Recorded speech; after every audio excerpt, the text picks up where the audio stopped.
These interviews in no way reflect the views of Arrayas Productions. This project is in no way endorsed by Arrayas Productions. As students in a continuous state of learning and frequency accretion, we each hold our own unique perspective of the teachings and how they relate to our individual experiences.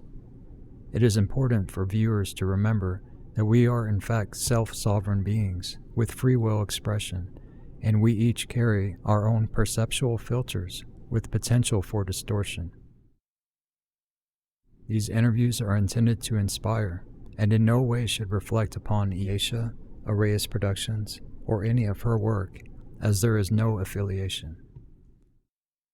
More information on the Alhambra Magistracy Council of Cosminius, the Melchizedek Cloister Emerald Order, Tantri Aura, Tantri Asia, and the Keylontic Science can be found in the provided links below.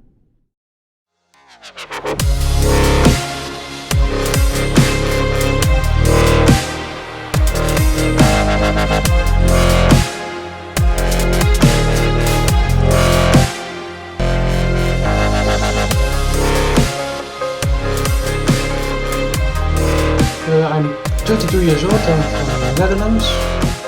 I've known chaotic science for, well, this is going into the 10th year, with intervals in 2006 and 9 doing work with Katara and getting introduced in that level, and then more material becoming available, so be able to continue that work, because only when you have material at hand you can work with it. And from there onwards, 2010, 11 and 12, having much free time. So in that way, have my time to do the workshop, to do the techniques, to get to the levels I plan to go. And the shift for me happened in 2012. Well, a little bit earlier, there was an event, I'll talk about it later. 2012 was when, in the short version was, me took over guardianship of planetary Stargate 12 Montsegur and relieved the current guardian of it that was not in body but on higher level, and me actively taking over the custodianship. So in that way it became for me from being a chaotic science practitioner and follower and doing the work to being actually active in duty as a guardian. So that's the short version of how it kind of gotten into it all.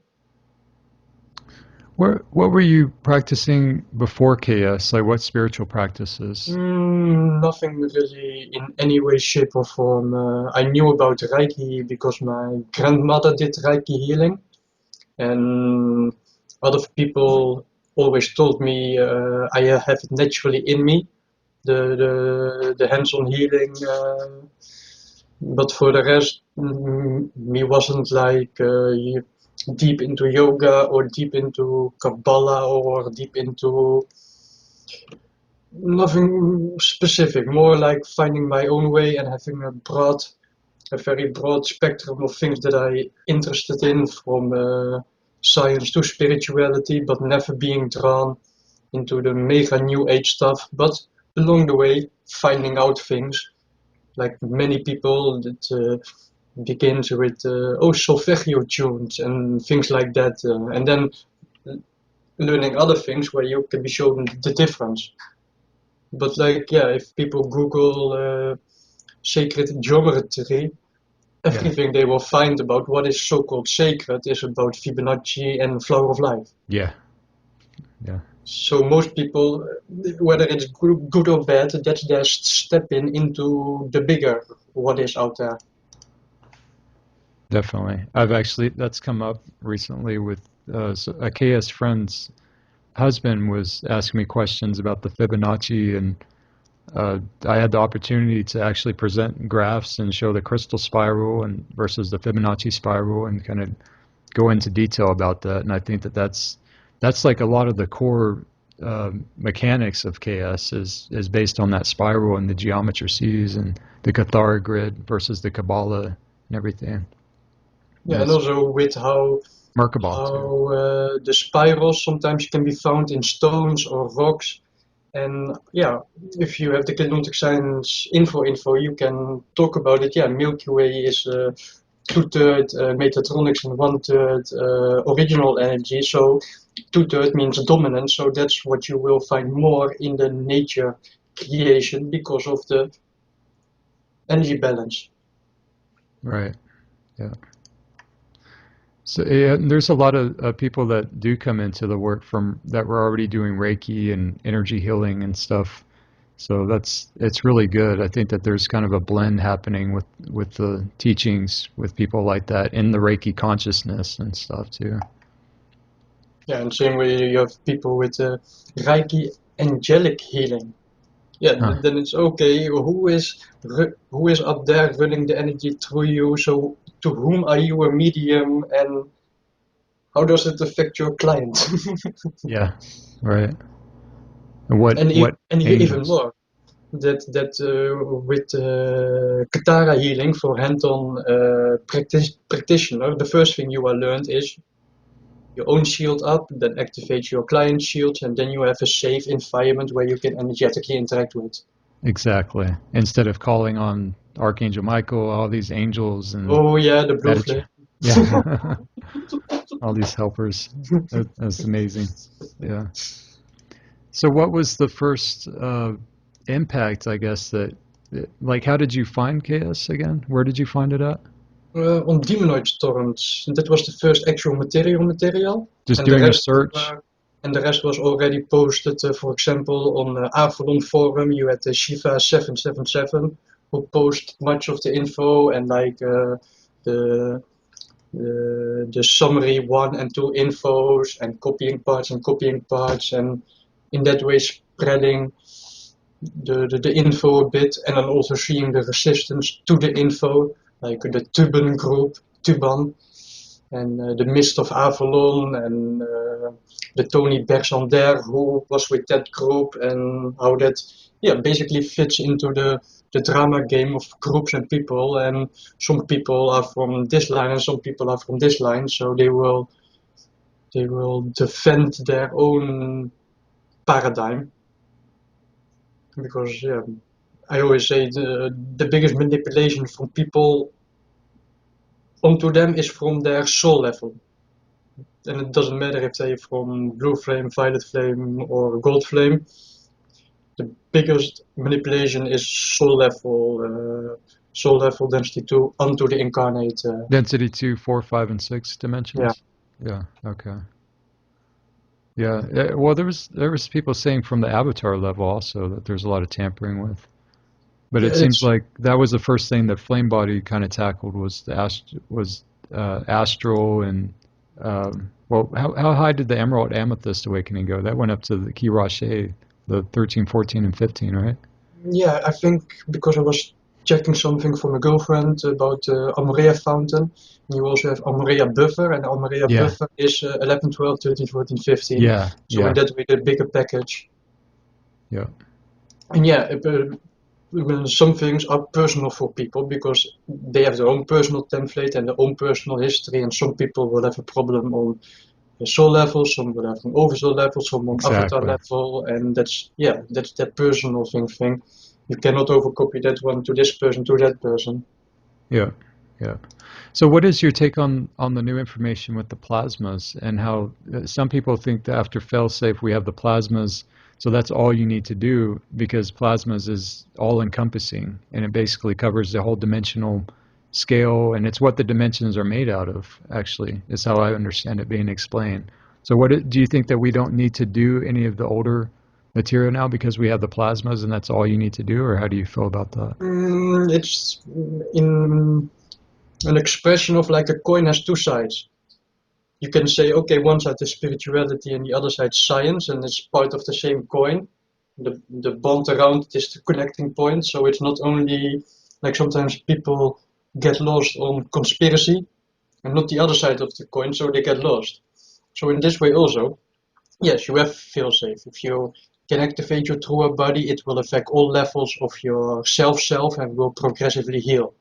Doesn't mean you sit back on your ass and don't do anything else on this side of external creation simply because other things are progressively healing, Nadine still says all of the older work is still fully compatible with the new work.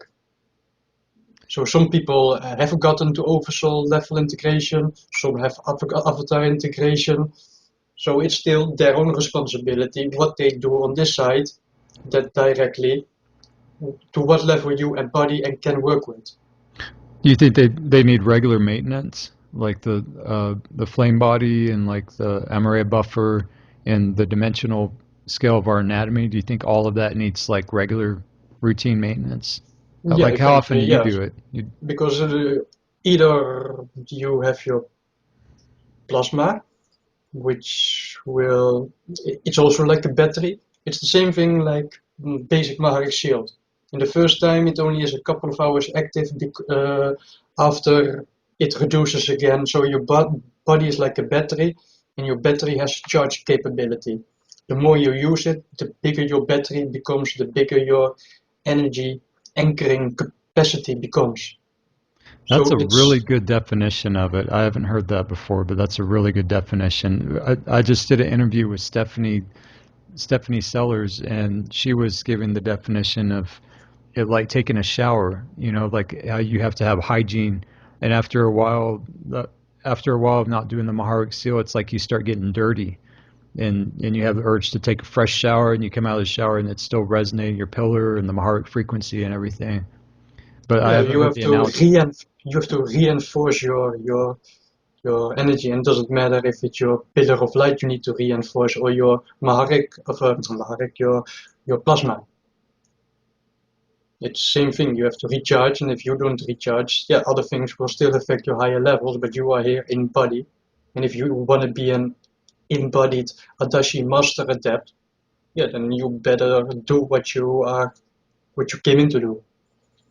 And yes, you have people that are like with the ordination levels. You have level 1, 2, 3, elder consummate, all the way up to Eka level 6. Well, not everybody came in as Eka level 6, but with the DNA upgrade from 12 to 24 means people still can embody that full level. Doesn't simply proof come in, as people say, by just sitting around in a circle with people and singing Kumbaya. No. So in that way, yes, it doesn't require work, and it requires the experience. Once you do it, you experience, and from experience, you can speak about.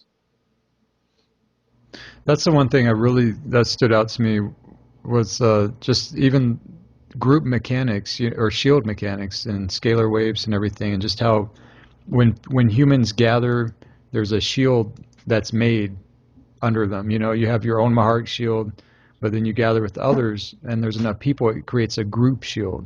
And then everybody's a part of that. And it's very organic, and it's part of human anatomy that just kind of naturally happens. And I've actually had the opportunity to witness it with these interviews and how people come forward in a certain facet of consciousness that is all a part of the same thread of topic up for discussion. And because the last interviews I did, it was like back to back, and that was like a group shield. It was just like a gathering of people, and then it stopped for like or about 5 or 6 months, and now it's just now starting to pick up again. And there's like a new topics that are being brought up that are different from the last one. So it's like a whole nother voice, whole nother shield that's kind of coming together. It's fascinating to actually witness it and see it firsthand. But you Yeah, have that in so sports, and you have that in social clubs, and I mean everything really. It's in all walks of life, interactions and stuff. there was last year somewhere in December, because like in the Indigos group, or you cannot speak about dreams. Just like in the list, oh that's something we do not touch. But at the same time, you have with the dreamscape, it's all about dreams. Yeah, And dreams. Yeah. yeah, depending on your own level of embodiment and integration is where you can access levels of dream time. So it's not only astral. Same way, a friend of mine that lives on the other side of the world in Tobago, we brought him from oversoul level to avatar level, and then going into blue orb state into Yana's level, and that was his wish at the beginning to reconnect to the Yana's level. And in that way, in personal interaction, in dream time, literal training brought him all the way up to his own levels of reconnection. And in that way, yeah. Like one time he called me sensei. I'm like, I'm no sensei. I'm not here to train people or want to be put in that position of role. Right. What is Giannis level again? Where's Giannis? Janas is the polaric ecodic triadic primal sound fields. This this is sounding like Cathara 2-3, right? Those terms Like or you have D15 Kirashada, that's your Rishi, that's primal light fields, and then you have primal sound fields okay. with Vajjayanas, Grandjanas, and Okay. All right. yeah, Yeah, it's just the different names for the dimensions and yes. the frequencies. Okay, gotcha. All right. Wow. So in the same way, via there's a guy, Gary, with icheckyoursoulscope.com, and he did. Oh, if you send me a mail, I will with Pendulum check for you your soul score. And in that, I got info back. Oh, you are a wanderer, and if there are four types of wanderer, type one there are the most of, and two and three and four are the most rare. You of type four, and he was describing how I am here now to basically fulfill, complete all other missions of all other incarnations in the here and in the now to all round it up. So that also corresponds to info with kinetic science and my own personal path integrating, embodying, and moving on, and then getting the confirmation. Like, I can quote one part, I already had it open. You will know the speaker contract from 2012, the Yeah. PDF. And who is this? You said that somebody did a reading on Oh, you there that was you said? Gary from icheckyoursoulscore.com, and he works off the Love One material, so on that level of information, and then dowsing with pendulum answers about person, and then giving that info back. And based on the info he gave back, plus my own info, plus the Gelontics info, blending it all together, yes, what he is giving me info is correct. Does he do? He does KS also. He No, practices. no. But No. but Okay. he was interesting about info on my site and about DNA strands where he knew about like eight. Oh, you have more info on your site, so let me check it out because yeah, that fills in the missing gaps for people, and then they can connect it in their own way, the dots, to see the bigger picture. Right. Okay. He doesn't know anything about KS, but he's doing Mhm. readings, and it's like in synchronicity with your KS path, I guess, your Yeah, Christic path. And so, okay, yeah. that's interesting. Yeah. So Well, as like you know, there's some people in KS that would say like if other people are doing readings and they're not actually practicing this work, that there could be a chance of infiltration and distortion and all these things. There's hardcore people in the group that just don't believe in anything outside of KS to go to as far as help and as far as readings. Those are pretty much off limits, and you're aware of that, right? oh yeah, and but What still are your thoughts on that? like there are only so few people who know about genetic science. So if there are 7 billion people and there are, say, 10,000 people that know about genetic science, means you must disregard all of those other billions of people simply because you have a more, better, good vertical connection than they have. They still have their own higher self, but many times in the New Age spiritual world, what people call higher self connection is most of the time soul level connection, not oversoul, avatar, Rishi, because Rishi is what we would call higher self. So in that way, when he is using a pendulum, it's still his own connection. And you honor the person based on his info and his purity or in his own. And yeah, many people, some people got in via Reiki, some people got in via the Love One material, some people got in via the Camelot video.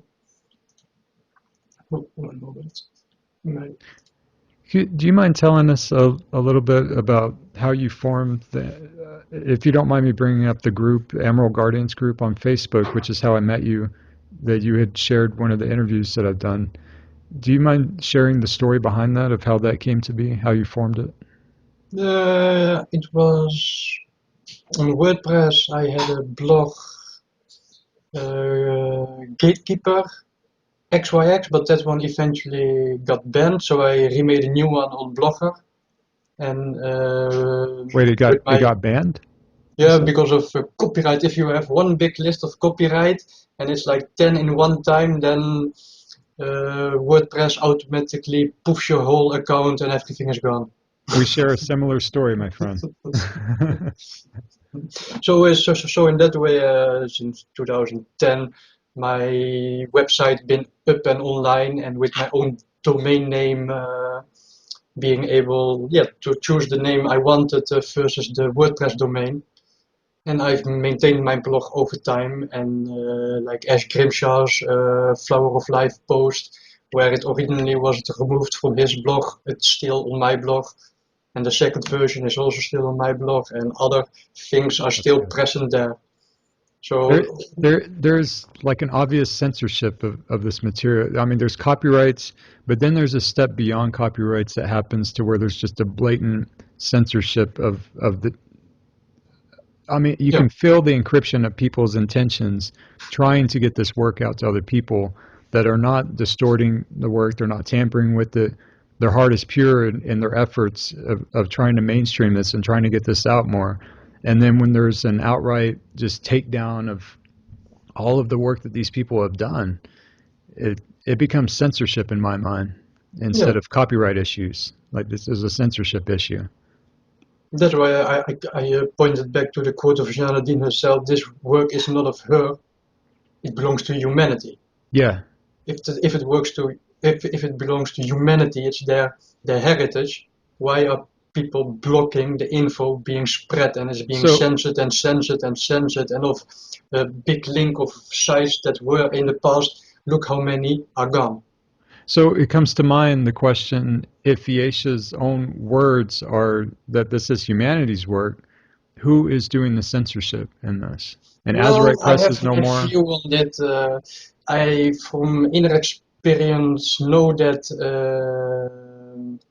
Speaker 3 and her people were responsible for the department of doing the checking the internet and the copyright things. So you had like a mini group of people that was responsible for all of those things and sending it her names and in the name of and in the name of. So now when we are a couple of years further and you see with Speaker 2 and 3 being discontracted and for what reason, how that fits the same control. Even though you have fair use and you have for education, and if you do not tamper with the material and link back to the person, you can legally use it. So copyright in that way is should be no problem, but it's being used as a tool to censor and limit, which in the end damage their own again. Because if you're trying to bring out information and you have 20 people that bring out the information, but of the 20 people, 18 people get blocked. So then how you expect that info to get out? So in that way, yeah, with the speaker 2 and 3 thing, I simply call it as they made the ancient mistake once again. Now And it's that simple. you're based out of Holland, correct? Yes, correct. Okay. Now I have a KS friend I mentioned earlier before we started this the recording here that had shared with me a story about some of the history of KS over there and the Cathara team. And apparently there was a presentation that came along. I think Birgitta. Do you know who Birgitta is? Yeah, I know her from the Indigo's group who does many good transcripts and also back posting to oh this info and this info and this info. Okay. So there was, and of course with Cathara team, there was outreach that was happening everywhere. There was presentations that were given everywhere. And there was more kind of an effort, I guess, and there was an organization actually doing this, which says now there is not. So people have kind of taken it in their own hands to do it. But I guess at this time, there was a Cathara presentation, and I don't know exactly what happened, but apparently some people there it was kind of presented in the wrong spirit, and some people uh, were offended by some of the uh, principles in which they were saying it as, I guess, like saying you have to do this. If you don't do that, then you're fallen, or you have this problem. Just kind of dictating how the work was done, type thing. So what happened was they had their own split, and this was before the Big Shield split. And I guess there was like a group of brothers, like two or three brothers, that took upon their own accord to keep the teachings going and present the workshops and everything. But they kind of did their own like living room presentations and just kept everybody informed, because everybody was just way tuned out of this particular presentation that was done. And this isn't the first story that I've heard where people had met with people from the group and they portrayed the teachings in a light, like do or die type stuff. Like if you don't do this, then you're going to fall. And you have this, and even going so far as to telling people what coatings they had, and that they were lined with Anunnaki and they needed to do this to heal their Anunnaki coats, So which I so don't, I believe. basically so basically it was more about the way they formulated was wrong and not the message was wrong, and they were too direct, and some people have a problem with people being too direct. They want the smooth soft way. You have soft love and hard love. So in the soft love you would be smoothing to say, oh, you are of this line, so this implicates that, yeah, actions will have consequences, and the consequences of your template means you must work so and so and so. That will help you. And the hard way of saying is how they said it, and then they get a problem with how the message was conveyed. Because yeah, of course, nothing is you must.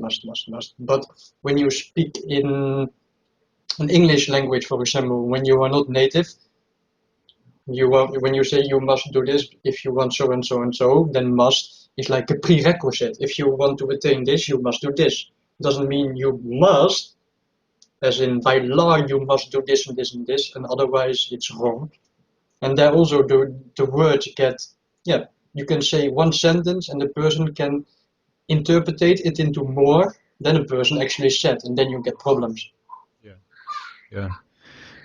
Yeah, it seems to be kind of a reoccurring thing, though, in the group, from people that have shared the story of their introduction from uh, others. And I guess this was back before the Shield split that most of these stories occurred. And they were just they resonated with the mechanics and the work of it, but the presentation was off, of how they would present it, and the kind of fashion that uh, indoctrination type fashion, I guess, that you have to do this, and you must, the must word and stuff. So, Yeah, but so you it's haven't heard of so that over there? You no, never heard because of we've Cathars? never physically been to a workshop, but like I say, with even at later stages, 2010, 11, 12, more information being available at specific places. So then reviewing all the workshops and doing all the workshops. So basically, I have done all of the 200 techniques and seen all of the 130 workshops and been from A to Z. And in that way, yeah, done everything, experienced everything, so can speak from it. You've done Yet, all of Sliders, yet all of Flame Body, all of everything, Cathars. everything. So in that way, yeah, there may have been problems in the group, but if the other people are working side by side, alongside, parallel to it, we are not affected if here are problems. So there's also security protocol, because yeah, if everything is in one big group and the one big group goes down, yeah, then there's nothing. That's also security protocol, that you have a secondary group, people running independent, doing their work, and even if one group goes wrong, you still have your backup, and that was exactly what was needed. Well, this could perhaps be the stealth shield that is mentioned in some of the later sliders. I believe it's sliders 12 that she brings up the stealth shield. That was right around when the Alhambra came in, I think, in the K8 factor and everything having to do with the stealth, and this being an invisible group that's not going to be so much in the KS spotlight as far as like the actual workshops and different things No, participating in we it. simply But do what we do and what needs to be done, and whether people like it or not like it, or understand or don't understand, or they need Ayasha's confirmation, permission for it or not, or it must be confirmed by somebody else, or then I will say, if you have a good higher self connection, check with your higher self or check with the Yani or check with the Yanas, and can they confirm what this person is saying or claiming? Are you aware of the Skype group that is starting to form in South Korea and the UK? There's No. okay. They're starting to meet again, apparently, and there was a big group with the UK Power Amp, is what they called it, and they were doing that like a couple years ago, I guess, when I was doing the SkyPod also, and we would meet up on Skype, and there's actually still over 100 people that are sitting on Skype right now in one window. That we used to do like group text. It wasn't like 100 people at one time, but there'd be a few people in the evenings that would join, and it was a gathering like the group shield type thing, and I had sought permission before to keep running it, and then the court cases came along and all the static and everything. So I was told by Darlene from Easia to halt and suspend all the activities with the SkyPod group. And so I respected that and I did that. And then she said, we'll get back to you after the court cases. Well, Darlene left the group. She's no longer in the group. So I kind of lost my connection to having that authority or the permission to have the authority to actually do it. So I've kind of, it's just been kind of drifting there, and I haven't touched it. I haven't done anything with it. And Well, for me, is it if the info is already given and being taught to continue it now in the period, you are freely allowed to share and spread that info to others because they are continuing. It's not like they are on a stop. No, of course not. well, But yeah, that's what's it's a come up. different thing. It's a different thing with the ordination things that were going on. And yes, when you have something to the full e-query slash UB races and that relates to the reverse violet plasma, then yes, you must have protocols in place where you make sure that what what you are emitting, The equerry being because the fallen equerry, right? yeah, Equerry. Yeah. in Okay. the same way, yeah, if person gets compromised because of the shield affiliations it had and the personal coding, yeah, then you are not allowed to broadcast unclean energy into others and passing it on. That's also like in medical science. If you have a clean working room, if your work is not clean, your area will be quarantined because you are spreading the mess. And Sure. if you have a laboratory, you have standards. So I can bring it back to the contract speaker PDF. There Yeah. is one part, one moment, that sprung out for me, where it was not all members of the EOMC YANA Signet 12 Inner Council hold flame holder or CDT speaker plate positions, but the original 3 flame holders are initially always presented to the Signet 12 Inner Council members. Presently, there are 9 original members of the EOMC YANA Signet 12 Inner Council incarnate on Earth. 1 Eka, 2 Elder Consummates, 1 original gold flame, 1 violet flame, and etc. and etc. That part sprung up to me.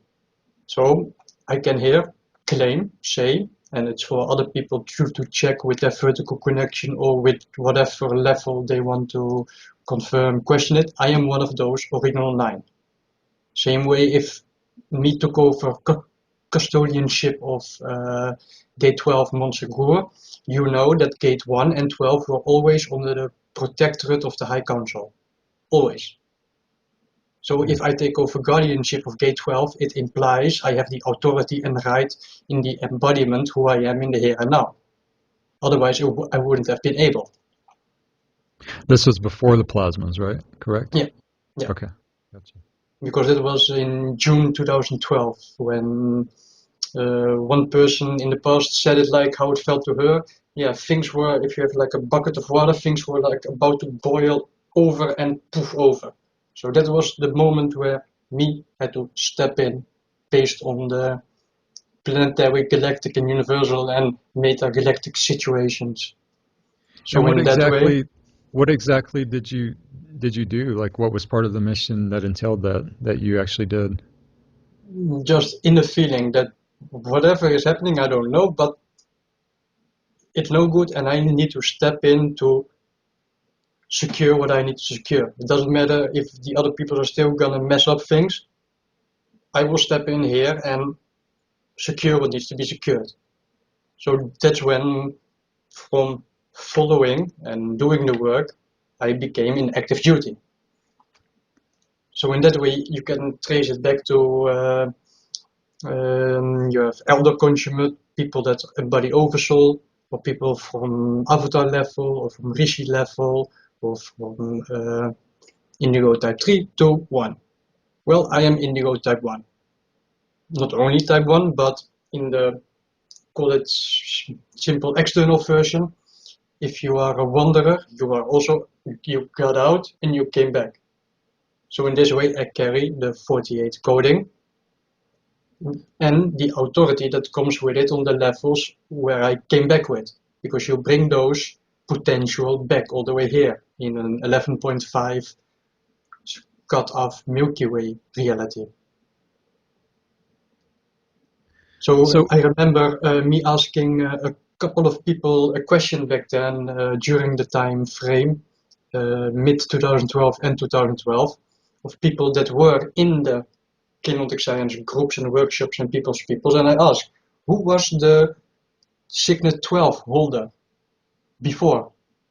Like in 2012, 11, 10, who was it? But like sometimes I ask a question and everything will remain silent. Same way with the person behind Ascension Whispers, Pam. where And did you ask the question at? uh, Indigos? no, more to specific people in PM if they knew who was, but no, nobody basically knew anything. Or same as Did you ask in the e-groups or on Facebook on the Indigos group, or on where did you ask the Facebook, question? but not in public. More people that also were like very knowledgeable, but it seems not up to this level. Same way I asked the question with Ascension Whisperers, there was a post about healing Stargate 12. So I also sent, because it was, you have Pam and Tem. So Tammy, what was the name from Speaker 3 again? Because That sometimes was I mix up. Marianne Calloway Oh Mac. yeah, Yeah. Mac. Oh yeah, you have Mac and you have Pam. And I asked Marian Calloway also the message about Stargate 12 and healing, and so I asked the question, what else could be done more? Because I am so and so linked to Gate 12, so yeah, you were talking about it. Well, I am the custodianship about it, so what would you advise to me? But that also remained silent. So then I was like, okay, then I'll post a question. I post to you, I post it on my blog page as a public, and in that way, if anybody wants to answer, they can answer. And in other ways, you would also have done it with the plasma journeys. You made a talisman. You could make an object and activate its plasma body, and the object would also go to medium Earth, so it also time travel, and then you have them in both locations, and you can imbue and put your codes into it, and that's your personal talisman. Well, I use my personal talisman with this one. This is my pendulum. So this is my talisman that has the plasma active and activated, and I can ask questions, and that's questions from me to my higher self. And I always begin the first question line with, is the communication line secure? So sometimes it's interesting because at the moment I'm age 32, but I have ECAR level 6 coding 48. So means I am at this point on what is it called again? Brahma? No, no, you have the, now I lost the thing. You have Eckhart is the ecstatic, and you have polaric, that's gold. So There. I am embodied up to the gold flame primal sound fields, and the last step is to fully embody the Eckhart level, which perfect age would be 33. So I have Right. like half a year, so I'm doing perfect on time and there's no rush in that way. Exactly. That's right when I came into my bioregenesis, actually, it was 33. It was like around that age. Yeah, that's a really important age. So how exactly are you aware of these orders and these families and levels and lineages and everything that you are? Because I remember the Bet Jehovah scan, the Bet Jehovah scan, Mhm. that had like the DNA template on it. There's like a circle and it had all these lines. And then if you were able to open your vision, then you could kind of trace your DNA to see what order that you're in. So how did you do it? Did you use that particular thing or how? Most of it, but not completely. Some things were just to confirm what I already knew, and same thing about the plasma level activation and like also about which of your is your family crest. Well, I can use the example. If you would look at your left hand and hold your hand at 45 degrees, like tube angle, do you only have the letter M or do you also have the X in the M? And my guess is you will also have the X in the M, correct? Yeah, my cousin actually taught me that. He read palms, and he said that there's that he actually mentioned the Melchizedek's also. There was like a Melchizedek order, like whenever you would attend the clubs or the workshop or whatever, you'd hold up your hand and they could read your lifeline, and see it. Yeah, so in one post of on my old blog, I blended the three materials together, coming all to the same endpoint. One woman, Barbara Young, uh, she also spoke about the X and the M, and that there are not many of them, and they are of civilization type 2 and those things. But especially she said, yeah, you have people with an M, or the X in the M, or the double S, or a single straight line, which are the predator psychopaths types. So me blending information together, oh yeah, something she says is correct, the difference between this one and this one. If you, if I in my personal friends and family and peoples, I would say it like 90% of the people has an M. 5% of the people has the X in the M. And the other 5% is people that have maybe total unique random hands or the SS. The double S is not SS like Nazi SS, but more the synth stuff is also bended like an SS. And so from those three types, all the people that have the M are from Seraphi Seraphim line. So Oh that's the wow, majority. that's interesting. I was even hearing about the pentagram on the hand too. The few people that have the X in the M, those are of the blue flame.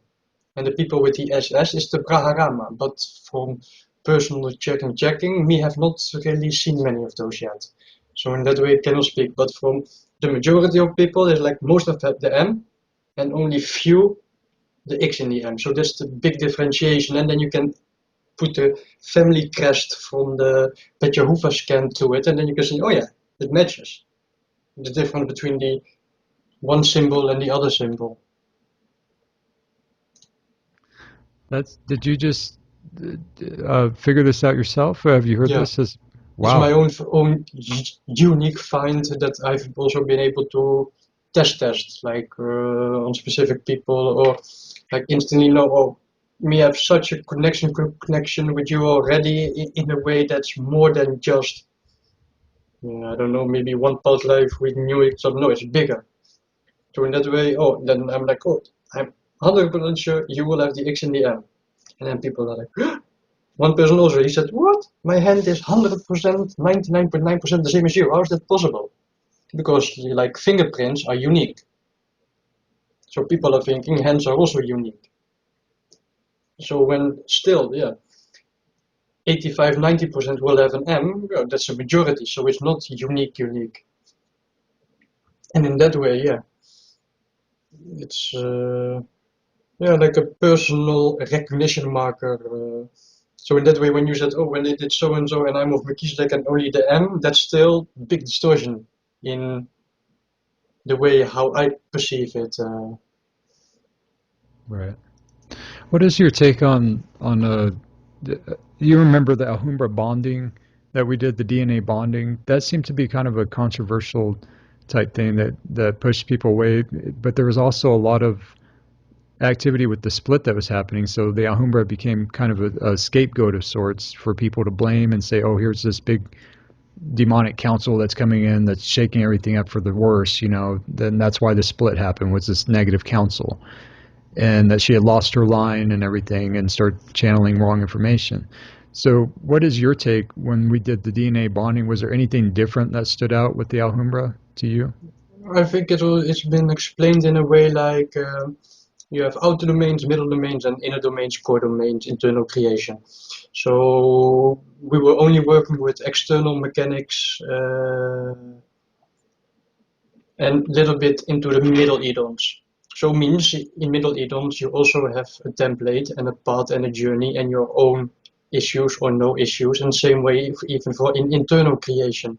So depending on the person's own template, they would still need template healing. And if, for example, people have missing parts that cannot be healed because of their template healing and the FECA status, then there's one option: you can accept the host or not accept the host. If you think you can do it on yourself, you are free to do so. Nobody is forcing you, but this is the fail-safe and this is the final go. And if people have a problem with the authority, I think it was somewhere in the workshop that if you have a problem with the authority or blah blah blah, take it up with choice. You are dealing with the Cosminias level and the inner core of the core, and there with those you are dealing with. So if you have a problem with that, it's more your inner problem you are having and not with them. So that brings me kind of to the next question. You mentioned the host. What is what is your idea of like what that means as far as like being hosted? Because I remember all during sliders there was, and with each council that comes in, there's a certain hosting effect that's occurred with humanity and with the planet and everything, and certain individuals that carry those codes with the family and with those councils are present usually at these workshops and participating to help bring in the information from how I understand it also. So when it comes to like hosting, I've heard some people in KS say like, oh, I needed to host my family member, or I'm hosting my friend, or this and that. And of course, during the Shield split, her testimony of what she came forward about the speakers and the new information that she was receiving from the Alhambra, the edited plates, and the guardians telling her to stay with Michael Dean in this abusive relationship because that she needed to host him. So what is your take on that, and have you experienced hosting yourself with That's also individuals? part of actions do have consequences, and if people can karmically resolve, or they fall into the same trap and mentality again. And then even more on a bigger level, the group here represented as a gold flame holder is also a specific group in density 4 level. So on density 4 level, they made the ancient mistake again, and that was the big screw up. So it was bigger than only only Michael Dean on 3D level screwing up, doing the same thing again. It was also on the bigger level, the same ancient mistake being made again. And that's why, yeah, it's the Crystal River host. It's the river of energetics that provide the opportunity to still get out of this time matrix. So with the drama that going into metagalactic levels of Templars and grids, there you see how big the problem got, where the stairway up was no more viable. Same way as density 2, 3, and 4, the shields are on reversal. So how are you gonna do the step out if you cannot get out no more? Even when you have the tri-matrix, that's why I said the Anshata passages on Aurora platform level 1 had to be closed due to the energetical drain, because it affected even density 1 of Aurora levels. Which means it's not only Milky Way or Andromeda, but it's, yeah, It is from Eka to Akasha level, more. Right. Okay. So if Are you people had, talking about after the split when the speaker 2 and 3 shields were synthesized, like the plasma was being synthesized, or is this before? This is probably before. I think it went a little bit side by side because some things were already ongoing in 2011 period that Yeah. blew up in the 2012 period, and that of course had to do with the final showdown. Well, the final showdown is now history. We are Because there still were here. some gates, I mean, we had all these grid wars and all this push to open up these gates, and this goes back to even the ancient arrow sites and everything, all these, and the Aurora gates. And then after failsafe, all those gates are obsolete. They're shut off. We don't operate with those gates at all. We're opening the cathedrals and the Alhambra gates and all these new sites in Norway and around Yeah, the because world. I can use an example like in the old in the Bridgestone project. Bridgestone was Ark of the Covenant and Ark of the Covenant via inner to Universal Vecca. And from Universal Vecca you go into the Eka and Akasha. But if the Universal Vecca shield is on reversed, how are you gonna use that bridge that's no more viable?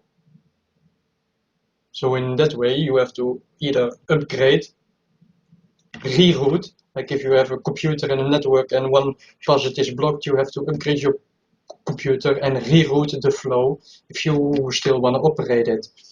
So I remember the notes from Freedom for Freedom Victory Gruel stand from August 2014. There it was also said that every Q site and Stargate and hubs and Trinity gates, they can all be linked into the cathedral system and run host energy. Same way for this whole Milky Way and even Andromeda. Because of the things that happen to the Shield of Solomon and the individual shields, everything is coded to blue shield, blue-white shield. So then you will have to go through us if you want to deal with it. That brings up another question that's been coming up in these recent interviews is kind of, I don't want to say stigma because there are mechanics that go into this and it is all laid out for everybody to do the math. But as far as like there being the separation from the blue-white shield and from anybody else, and this also having to do with the human psyche of maybe some not being so prepared to be able to hold that integrity of social adaptability with other people and how to handle that place of authority to hold a blue-white shield and to also not shun and not disrespect people that may or may not be in certain other places of the shield that are falling, and that's kind of been coming up because there is kind of a gap. I noticed a very definite gap of blue-white shield and then the other shields, of course, because there was a split, but there was also a lot of negative things that were happening socially in the group, and psychologically with people that were being shunned and dismissed and just, we don't affiliate with these people anymore. We don't talk to them because they could be infected or they're falling type thing. Have you noticed Yeah, any of that? What's that your take on it? that's like if you respect a person, you honor the person no matter what the person is going through in his own struggle. If you can see it, you recognize it. But if you get stuck into fear, and there's only one person who can tell you if you are correct or no correct, then yeah, it's again divide and conquer. Divide and conquer and get people into the victimizer.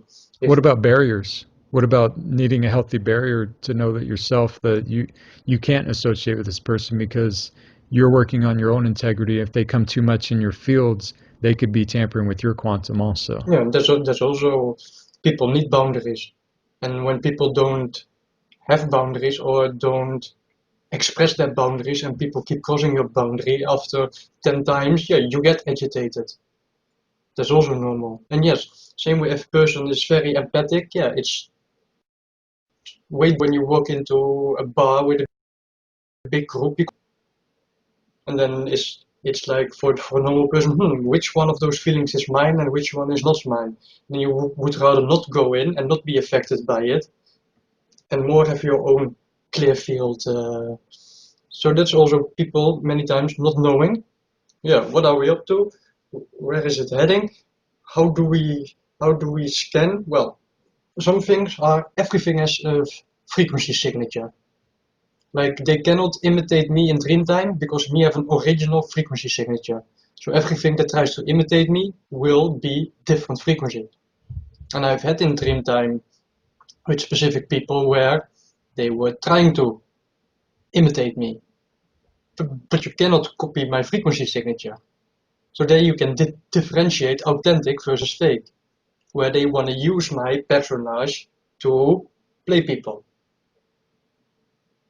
So in that way, to bring it back to hosting, for example, in call it personal life, dealing with something that goes back many generations, maybe all the way back to the Christ period, where a group is being hosted out.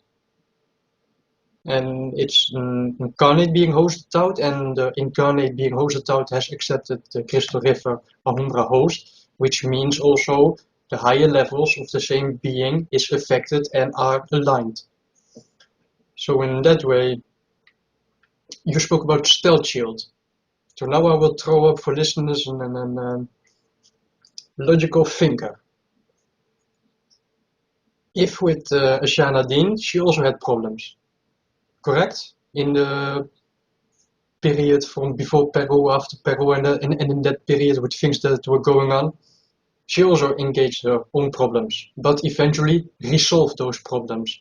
And she finally attained her Rishi level self back as a, how do you call it, like you are being awarded for your hard work. You are regaining your Rishi level self back.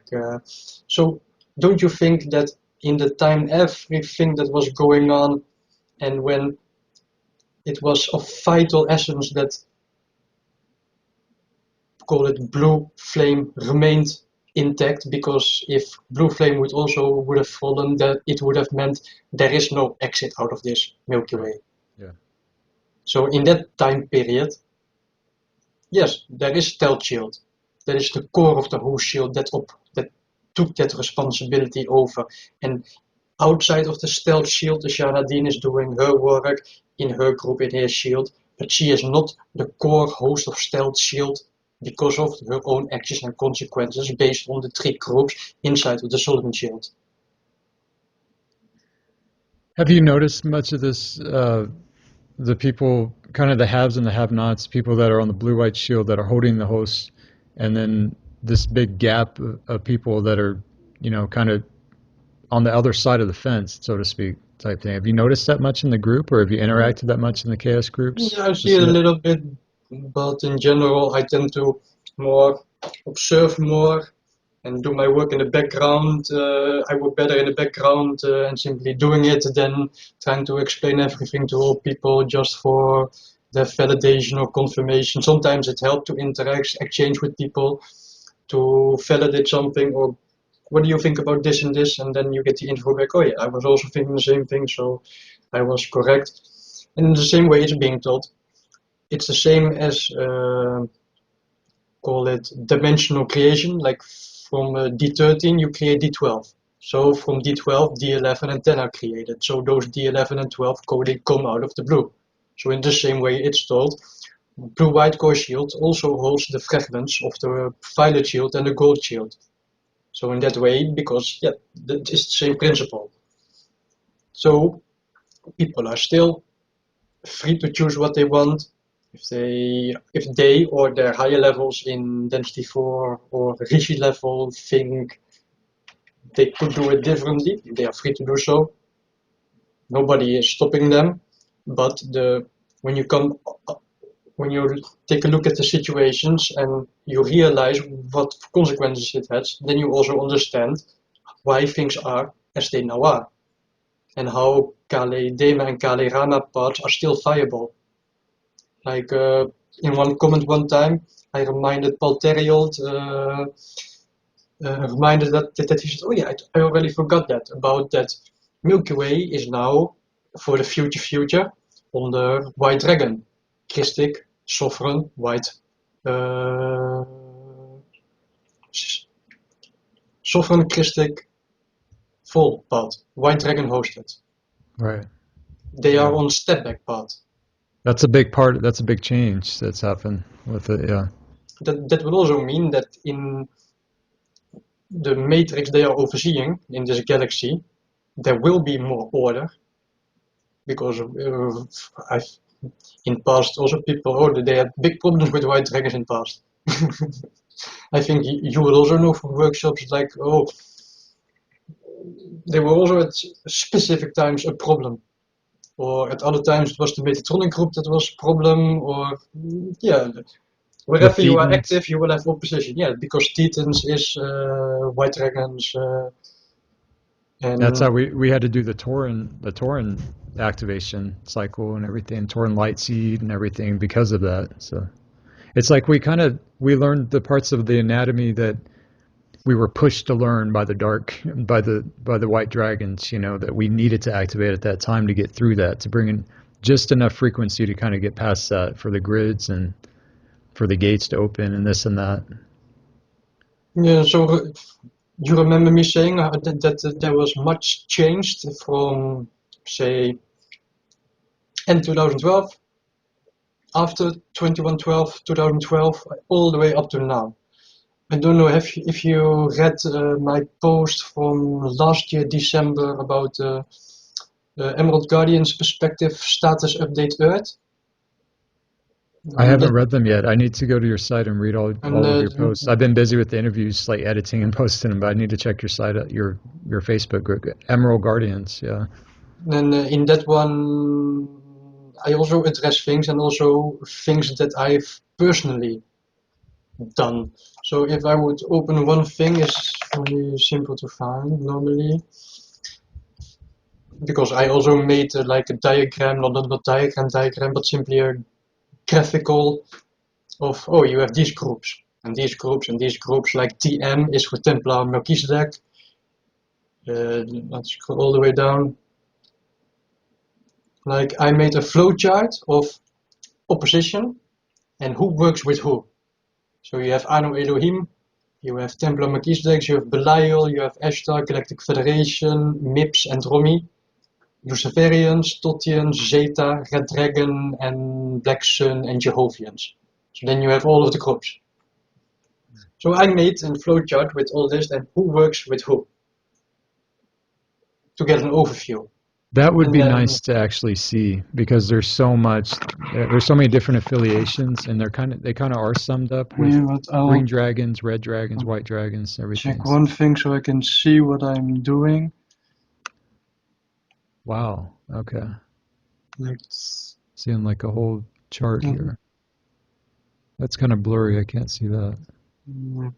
like here it will say What does that say? Anu Elohim, one is in orange and three parts are in black, which means one group is no problem, and if there are four groups, three groups are still problem. So in that way, being Wow. like very, very mathematical, 25% is one fourth. And this is So all in alignment with the teachings and what she's shared with us as far as what these groups are doing, if they're with us or what they're doing. yeah, or who is working with who and who is not working with who. Wow. So This from is this pretty one, extensive. Yeah. like this one is from 19 December 2014, version 1, overview groups and relationships. So blue lines are the ones who are working together. So you will see, oh, this one does work with this one, but this one don't work with this one. So then you can little bit Right. differentiate.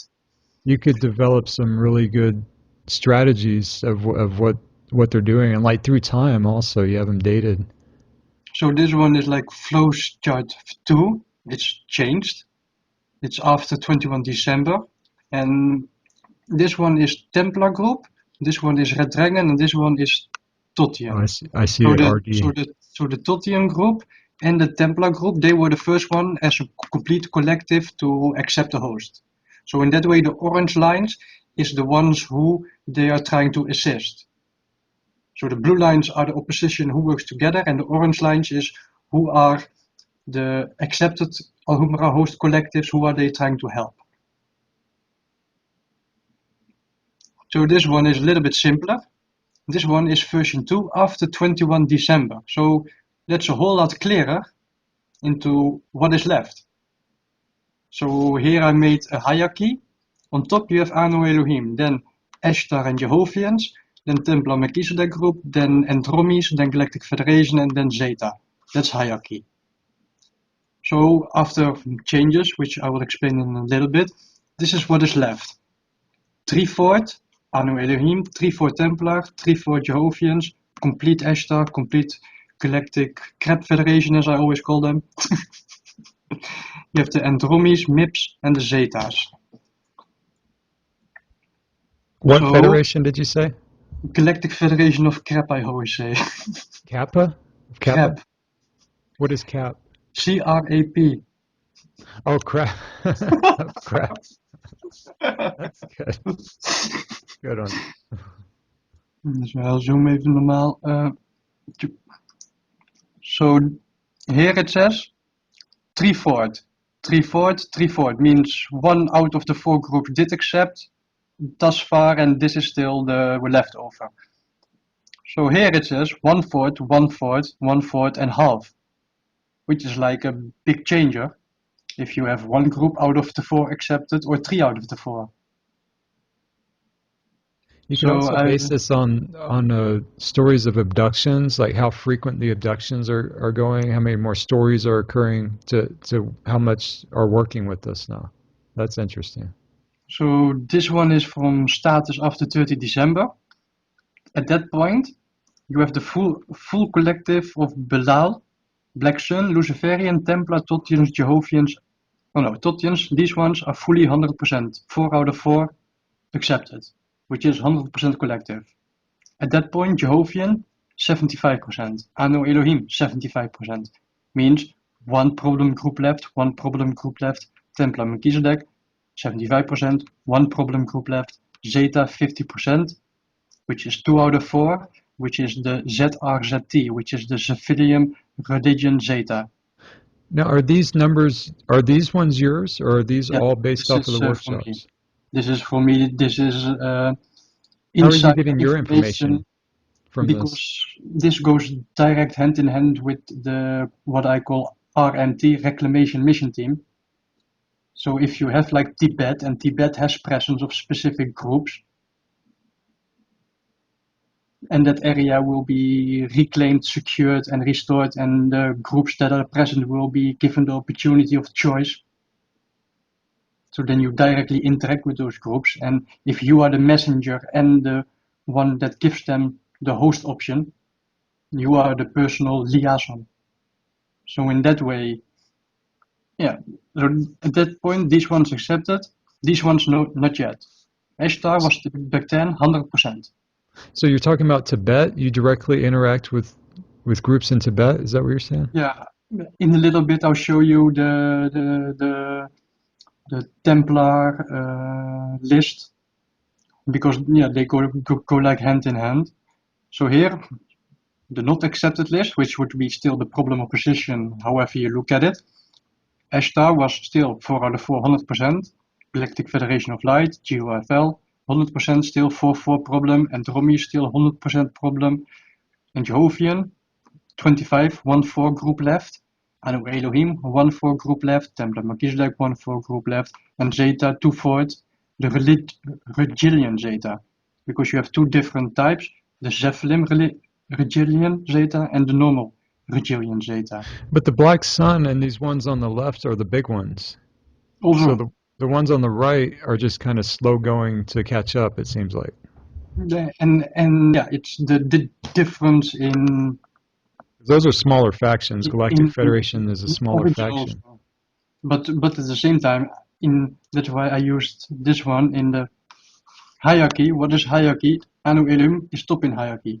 So they are the top dogs, and the Zeta and the Galactic Federations are the low dogs. Yeah. Okay. So this is the change after... So the heads of these guys have already accepted everything. It's just, it's trickling down to the bottom. I've kind of noticed that in politics and some of the news and stuff. So on this one, after 21 February 2015, Ashtar is now on the accepted list. which was after a mission in Brua Nohasa. So then you still have Galactic Federation and Romy still 100% not accepted. Jovis was still 1/4, Anu Elim still 1/4, Templar, Melchizedek still 1/4. The Zetas are always going to be the last ones to stop probably the abductions and everything, I guess. Yeah, so then I made for the people that's reading, yeah, what does all those letters means? Because for people like us, it's easy. AE is Anu Elohim, Yeah. DS is Black Sun, TM, Totians, and Romis, Necromitron and Romy, Red Dragon, and all of those things. This is really interesting. So all this can be found on your files section of Emerald Guardians group on Facebook? This is a Or this is post on the personal? blog. Yeah, this is post on the website blog. So this has been online. This is posted for January last year. What is your website blog? Where's that at? emeraldguardians.nl.au.org. Okay. .nl, did you say? Yeah, .nl.au.org. I'll link it in the interview in the about section. That's interesting. And it hasn't been taken down, and you've been posting everything, and that's really good. Yeah, and it has my Akashara on top. Well, here on there. Even this one was 2 times claimed copyright. Yeah. Oh. I can see that. I've been seeing this around, actually. So you did this? Yeah, this is my original hand creation. That Okay. finally, after 1.5 years from small version, I put it into the big version and 100% how it's supposed to be. Yeah, because in this one I also address a problem with the great white lion. So I talk about it, I point it out, I use the pictures, I have secure hosting for the images. We were discussing this before we started recording. Do you mind going over the lion APN here? Yeah, I can maybe read out the begin part. Just a little bit, because they can go to your site and see all this too. This is of course from the APN manual. From Voyagers too, in the back, the APNs, yeah. Like here I was saying, I will only read the first paragraph and then the rest can people read. So I write this so. I don't post or write that much talkie wise. It's rare nowadays. So now is a good occasion to write and show an angle of perception onto things. A now time status update of Aurora Earth. So let's begin with the Great White Lion APN. So that's online, but not yet fully secure. For that, me goes back to a note from AB and Robatis with a backup link, because one of the videos was no more available, but somebody had a copy of the recording. So I say the grid is still kind of booby-trapped. And Pumapumku, which is here, was where it was drained, descension of its energetics at one specific date.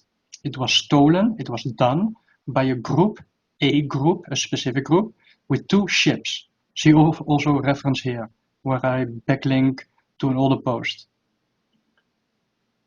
And with the info that was given to me,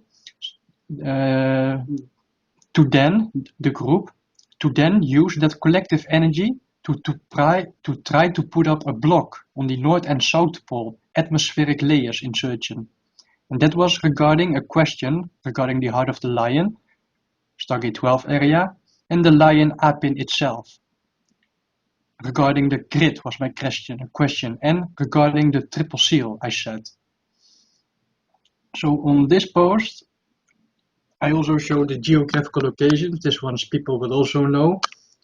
From the 3 Atlantean island nations, 50,000 to 28,000 BC.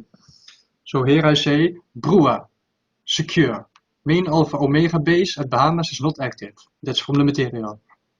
Nohasa was not secure. In the past, you had the Galactic Federation, Ashtar, Andromis and MIPS present in this area, Nohasa. 2014 February, secured. These groups have been evicted. Means like when you evict somebody out of a house, you move them out of the house and the house is again reclaimed. And the only group that accepted the host was Ashtar. Accepted Alhambra Crystal Rift Rose. The rest they were simply evicted from the area. So I make a list of Bali, Sarasota, Peru. Same way, other example, Australia, Arc Gate, Q-Site 6, India, Stargate 6, Moscow. Stargate 6 secure, Australia. The group that has accepted that was present there is 1/4 of the Anu Elohim. And that group, BW stands for Black Wolf, has accepted the newer oversight. Or that's Gate 6, sorry. So A6 is still not secure. Q6 is secure. So I go literally through the whole list of places and when changes happened. Checking one thing. No, I'm still. I need to show one thing. Even kijken. Oh. Because then you see the understanding of where the 1/4 of this group and the 1/4 of this group goes with. Right. I think this picture was from Ash Grimshaw and you. With the. Well, now it's loading slow. Ash Grimshaw and what? Let me see. I have it back. Okay. What is it?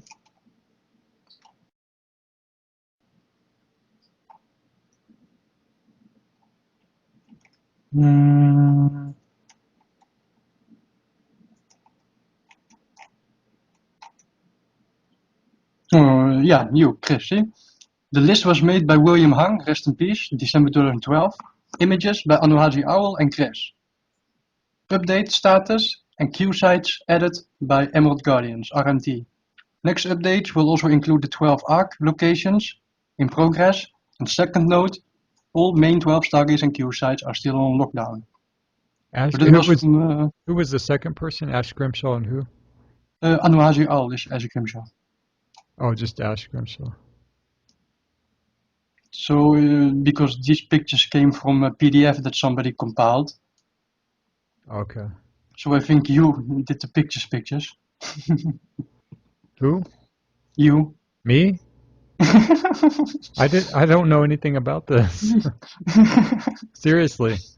It was named. Does it have my name on it? In one moment, and I made a video of the Araya's prayer where I was singing, and I used pictures like from Bali and the different new gates, but I haven't participated in anything on the website of posting. Yeah, I think it was It was the Amenti Stargate and Planetary Arc of the Covenant hub gates and Q-site locations list PDF, and those pictures I used to illustrate it here, like this, Wow. like this picture of Stonehenge came from that PDF in Easter Island. Okay. So I'll use one as example. I'll have to check with them and see. Stargate 1, South Pole, connects with Universal, etc. Currently on the High Council Emerald Guard Protectorate. X mean before. No. X, the previous controlling faction, was Necromitron, Andromi, MIP, Draconian Dracos, Omicron, and Regilian. So Cyprus, secure on the High Council Emerald Guard Protectorate. It was March 2015. So another example would be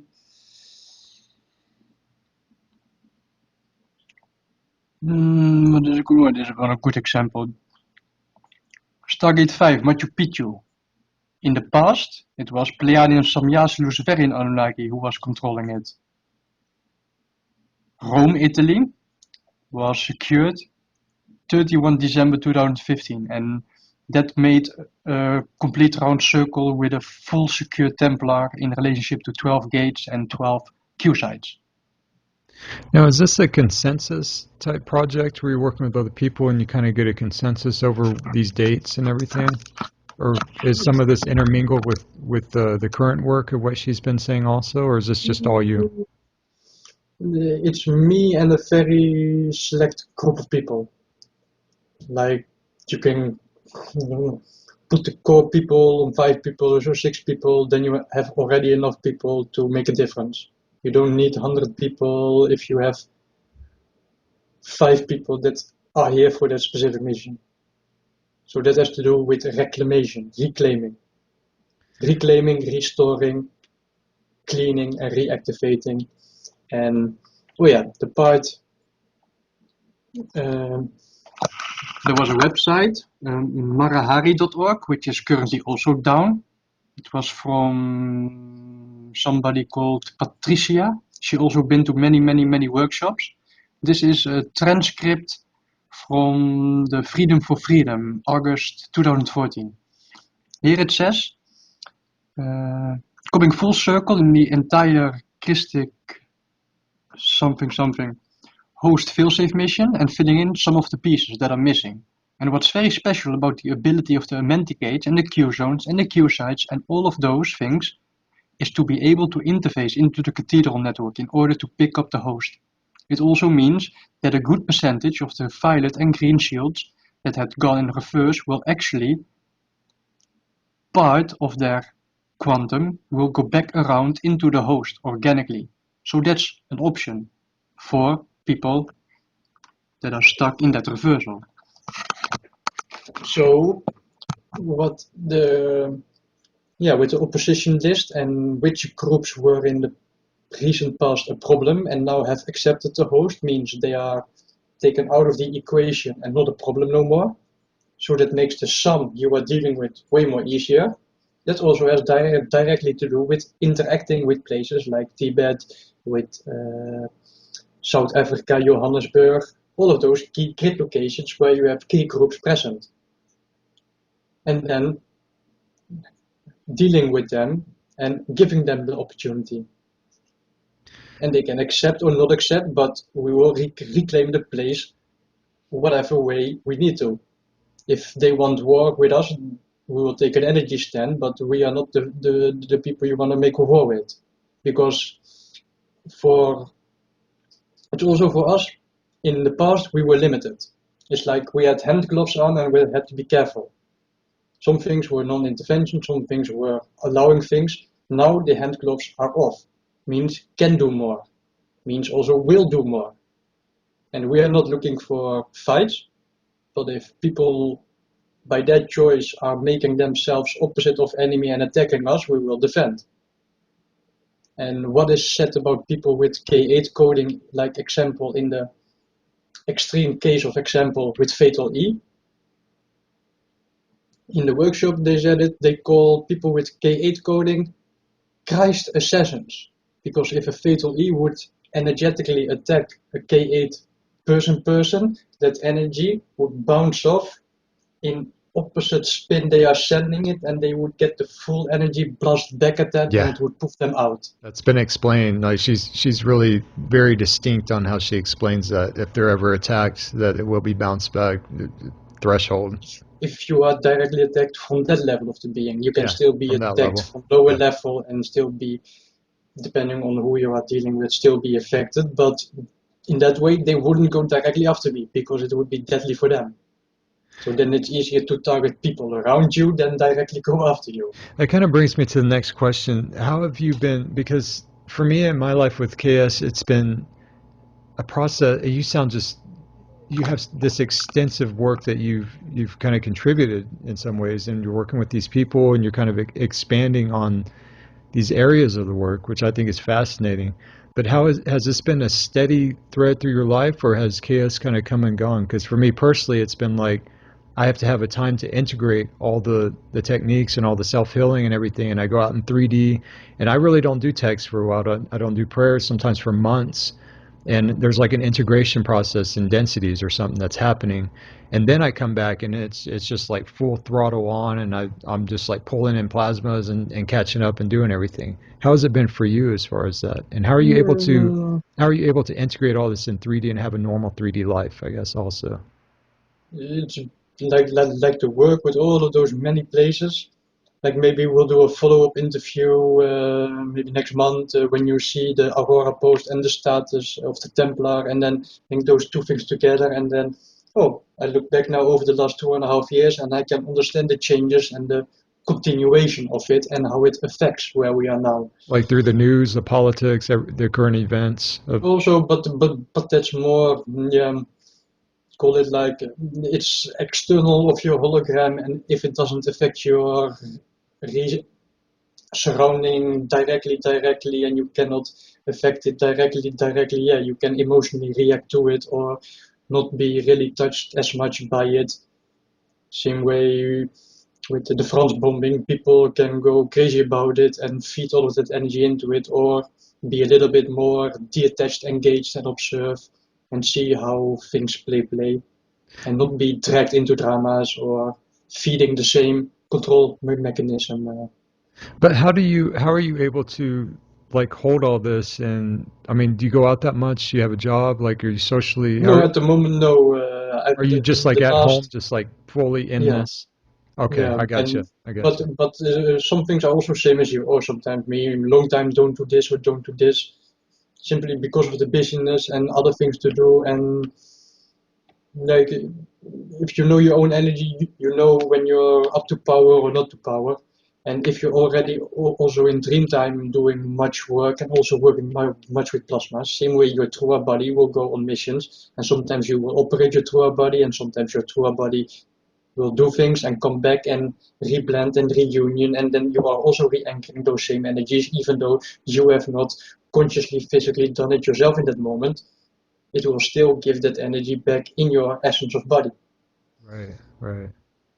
Yeah, because you recently had a daughter, and now you have there's like a whole nother life to take care of, and this whole world that you're about to enter into with your daughter. I have two daughters and two sons, so I've been through it. So I mean, it's like a lifestyle change that's about to happen for you. So Yeah, do you see yourself uh, kind of going back out again, or do you feel like you're going to be able to integrate all this at the same time and continue it?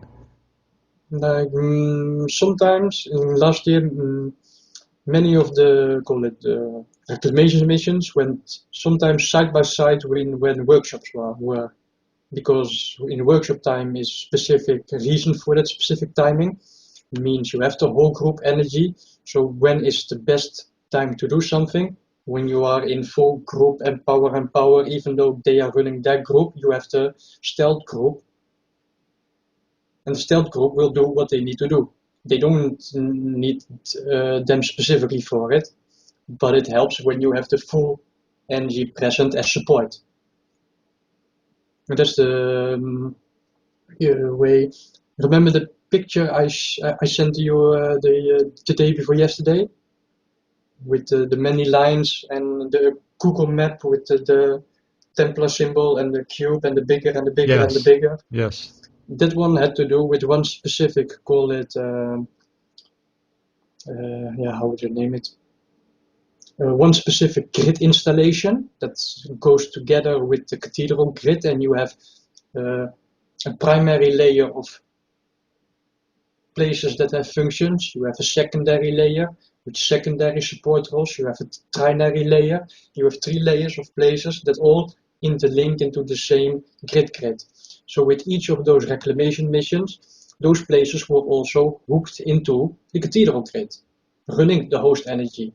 So as more gets reclaimed, the more gets reconnected, the more will hit the host, the more it will affect the whole grid, the whole APIN. And in that way, some things is I was already working with that Jaradin was not even yet learning about, yeah. I've and heard now that. I've heard that going from into. Synchaeus. Yeah. And in that way, yes, there is a stealth shield. Most of them you will not see on any web poster. They will simply do what they need to do without being distracted. Because there's also many people are distracted. They get distracted from one thing into the other thing. They lose their own focus. And people that need to do what they need to do, they simply do what they need to do. So yeah, so December was finished with securing Vatican, which is QSite, which was like the biggest stumble block of all of the places. That's like the last thing you do because that's the biggest thing. So that made a full complete Templar secure. All 12 gates, all 12 queue sites. Well, from my recollection, I don't think in the last 200,000 years that was the case. Because you also have a big knowledge about the history and little things. Can you remember a recent time where there was a full complete Templar secure? No, it's always been a consistent battle between the grids back and forth, the quantum of the dragons, and what part of the shields that they're holding, of the Earth Yeah, shields. because some things go back to, what is it, 208,000 years ago with the fall of Brunel. And then you had 1, 2, 3, 4, 5, 6, 7, 8 failed stellar activation cycles. And everything that happened in between, because there's of course a big history. Like for people, it's already too difficult to understand 2,000 years of history, let alone 200,000. Yeah, exactly. Yeah. Yeah, and even being pushed to evac. What was your me and Stefan had a talk the other night that I just posted about evac and how he said that he was never part of that mission when they were doing evac, that he would never have left the planet and that he would have stayed here. So what is your take on evac when we were going through that during sliders? Well, evac means you want to get specific people out that cannot get out, and if you have people like me, we are the ones that remain last and keep the door open because we can use our inner gauge and puff out.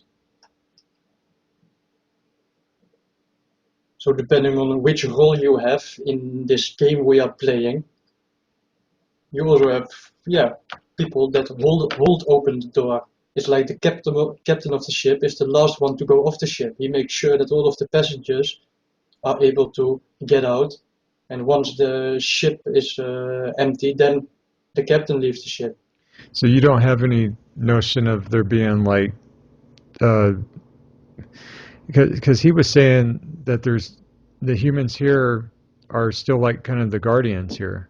I know it goes a lot more extensive in that in the study, but he's saying there. I mean, you wouldn't leave the planet if you were a part of it. You would never leave it. You kind of go down with the ship.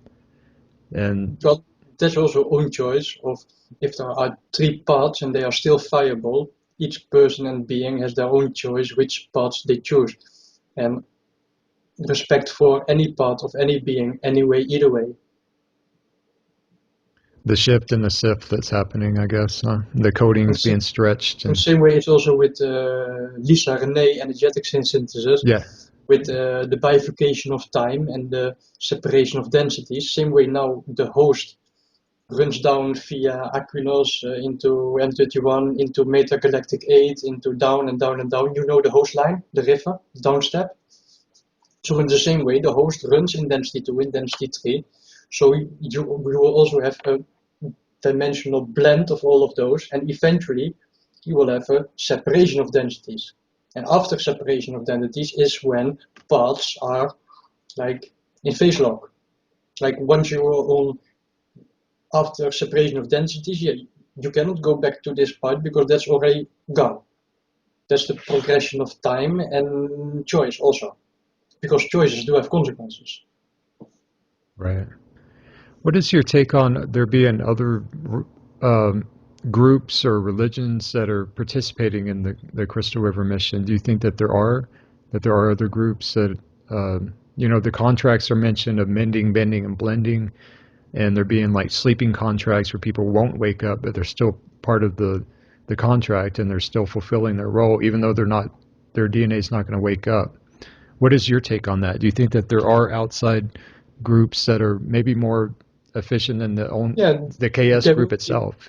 there will be some persons who are also Emerald Order incarnate here present but did not awaken, means they could not awaken or were compromised or something happened to that led them away from where they were supposed to, then simply their higher level will do what the person down here is unable to do. So in the same way, when the host is available on density 2 and 3, if person is unable to get to oversoul integration, then the oversoul will come into here, or from there do what needs to be done and pull out. So I guess for groups it would be the same way. Like you could have people in the Catholic religion that are really asleep, but there could be like a priest that's actually assisting in the religion to try to raise up the frequency or something in Yeah, that faction. and with the difference about the old host and how long it was, 223 years, now there's 900 years. So that's like 4 times longer potential and progressive upshifts. And like some beings will not incarnate back onto this planet. This frequency simply will not be in power no more. So they will migrate to some alignment with their own frequency and continue their path there. It's It kind of will what's be a happening gradual. right now. Everybody's going to these systems that they resonate better with, these fallen systems, and kind of sifting off the planet. Which brings me to the next question. Are you actually seeing signs of Earth being translocated from the galaxy into the new system, like with the new time waves and the future time waves? Are you experiencing that yourself? Mm, Because that is the new teachings, is that like you said, the Milky Way, the Procyon system has fallen and everything. So it's not the solar system; it's only Earth. Earth is the only thing that's carrying the fail-safe codes to be able to uh, go on to the median Earth, where is the version of Earth that didn't fall. Is my understanding of it. So there's kind of a translocation that's happening right now with the planet outside of the Milky Way system.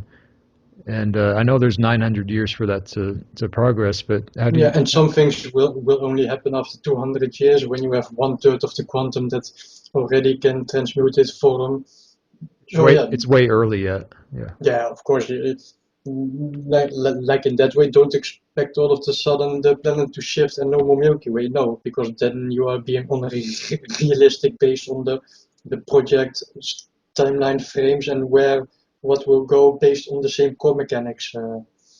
But it's still a person's own thing, what he can attain or not attain, or will incarnate back on Earth, or already has the coding and the presence and the energy to go into medium Earth or Eartha or even higher. Same way, oh yeah, I bring it back to the downstep of the Crystal River host.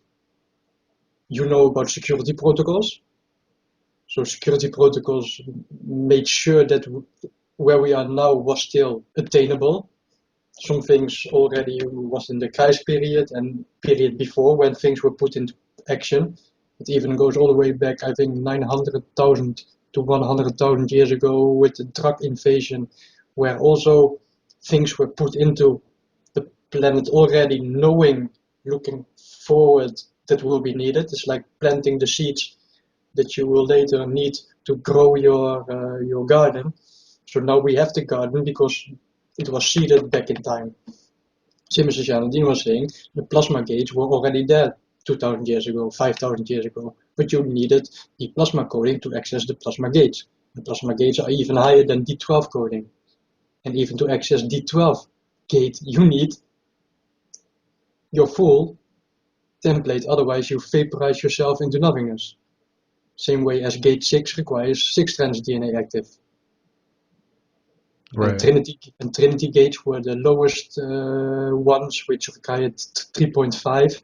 And Trinity gates could be connected into hub gates, and hub gates connect into the bigger. Like a big downstep process where Yeah. everybody has access to it. Yeah. How has it been for you, like when you do techniques or you're doing the next activation and the purging cycle with karma in your life? Has it been hands-on experiential for me? Because I relate it to being almost radioactive at times whenever I go back into it. It's almost like I'm shaking up a hornet's nest of karma and different things that kind of play out, my DNA projects, and then I'm able to process that karma and stuff. How's it been for you with techniques? For me, it's been way more restful in that way, a way more smooth scene. It's been, well, sometimes maybe get a bit hectic, but in general, maybe easier than for others. But that also relates to my own personal template. And same way I made here like a big notebook with questions that I use my pendulum with my HS Rishi self talk and get confirmation on about specific things. So with me being an indigo type 1, Eckhart, but I'm one level before embodying the Eckhart level, means I'm Risha. So it's a Risha talking to Rishi. You have an embodied Risha that's becoming an Eckhart talking to the Rishi level. Okay. Yeah. So in that way, yeah, you have a part out there, but the part I'm already embodied is even higher. So some things, yeah, but it still is the communication flow that you can get confirmation where you sometimes maybe from your personal level not sure about or not trusting yourself enough to know is it or is it not, and in that way still looking for a little bit confirmation. So I guess in that sense, there was no biggest technique that stood up in mind that uh, was like, this is the biggest technique that I would do or suggest or anything, because you have all these different facets of yourself that you're healing. So for those other levels of anatomy, those were the big techniques, and these they all apply in different areas. So there's probably nothing that stands out more than the other as far as healing, unless you had problems that were more severe in different areas, of course. Yeah, and then for many things, it's still the basic things is still to work progressively. If you already have the Maharic Shield.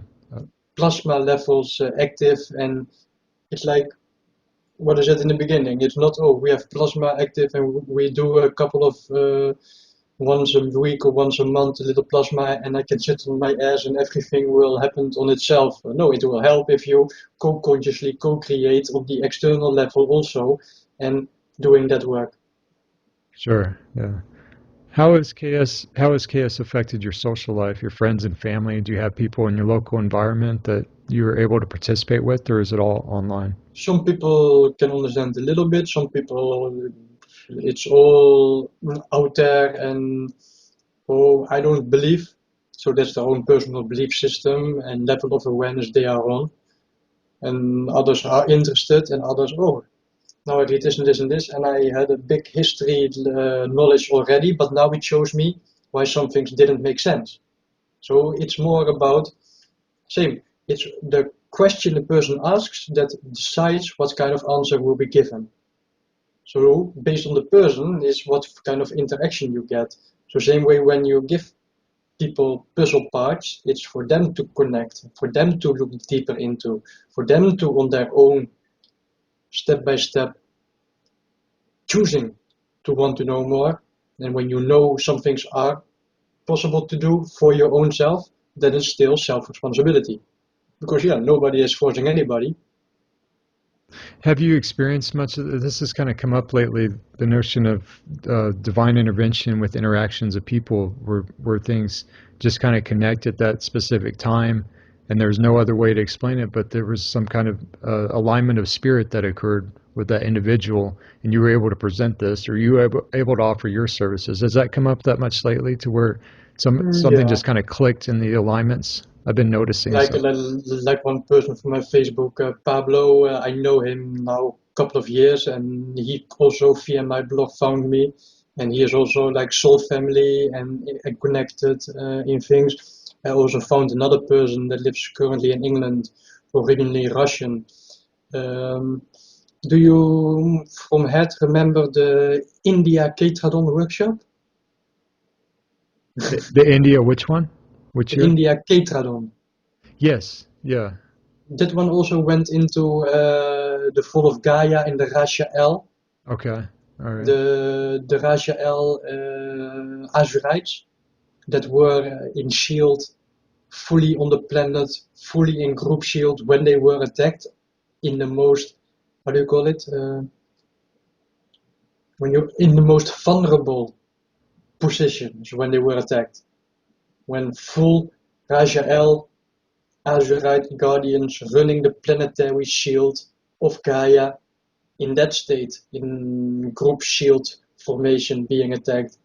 Well, one of the persons in England was also there, was one of those people, like me was one of those peoples. So in own way of also back checking, fact checking, I made here like a list. You had memories of it, just vivid visions and memories, Not cellular memory, or we have like the biggest blackout you can have. My girlfriend has more memory and things, but some things are for me still not yet time to fully remember things until it's the correct timing for it. And some things are also not needed. If I'm like here now to complete all missions, all submissions of all other incarnations ever happened, it doesn't matter what they did back then, there, and so. I'm here now to complete, finish all of it. So it's same. You are the Heroic heroic self. self. Yeah, Heroic, yeah. yeah.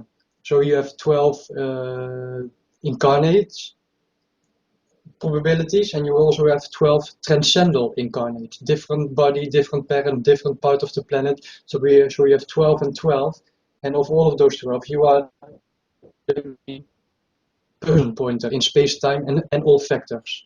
So in that way, for me, oh yeah, you will also remember the May 2012 audio that was released with more info about the Christmas story, where it was also told about J12 and those that they themselves and on a higher level like erase, not erase, hide the past, hide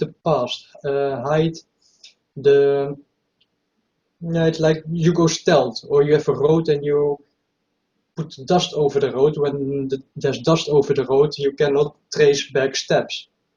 So now it's time to remove the dust from a long kept hidden road, and that's the part of self-remembering, self-embodying. Right.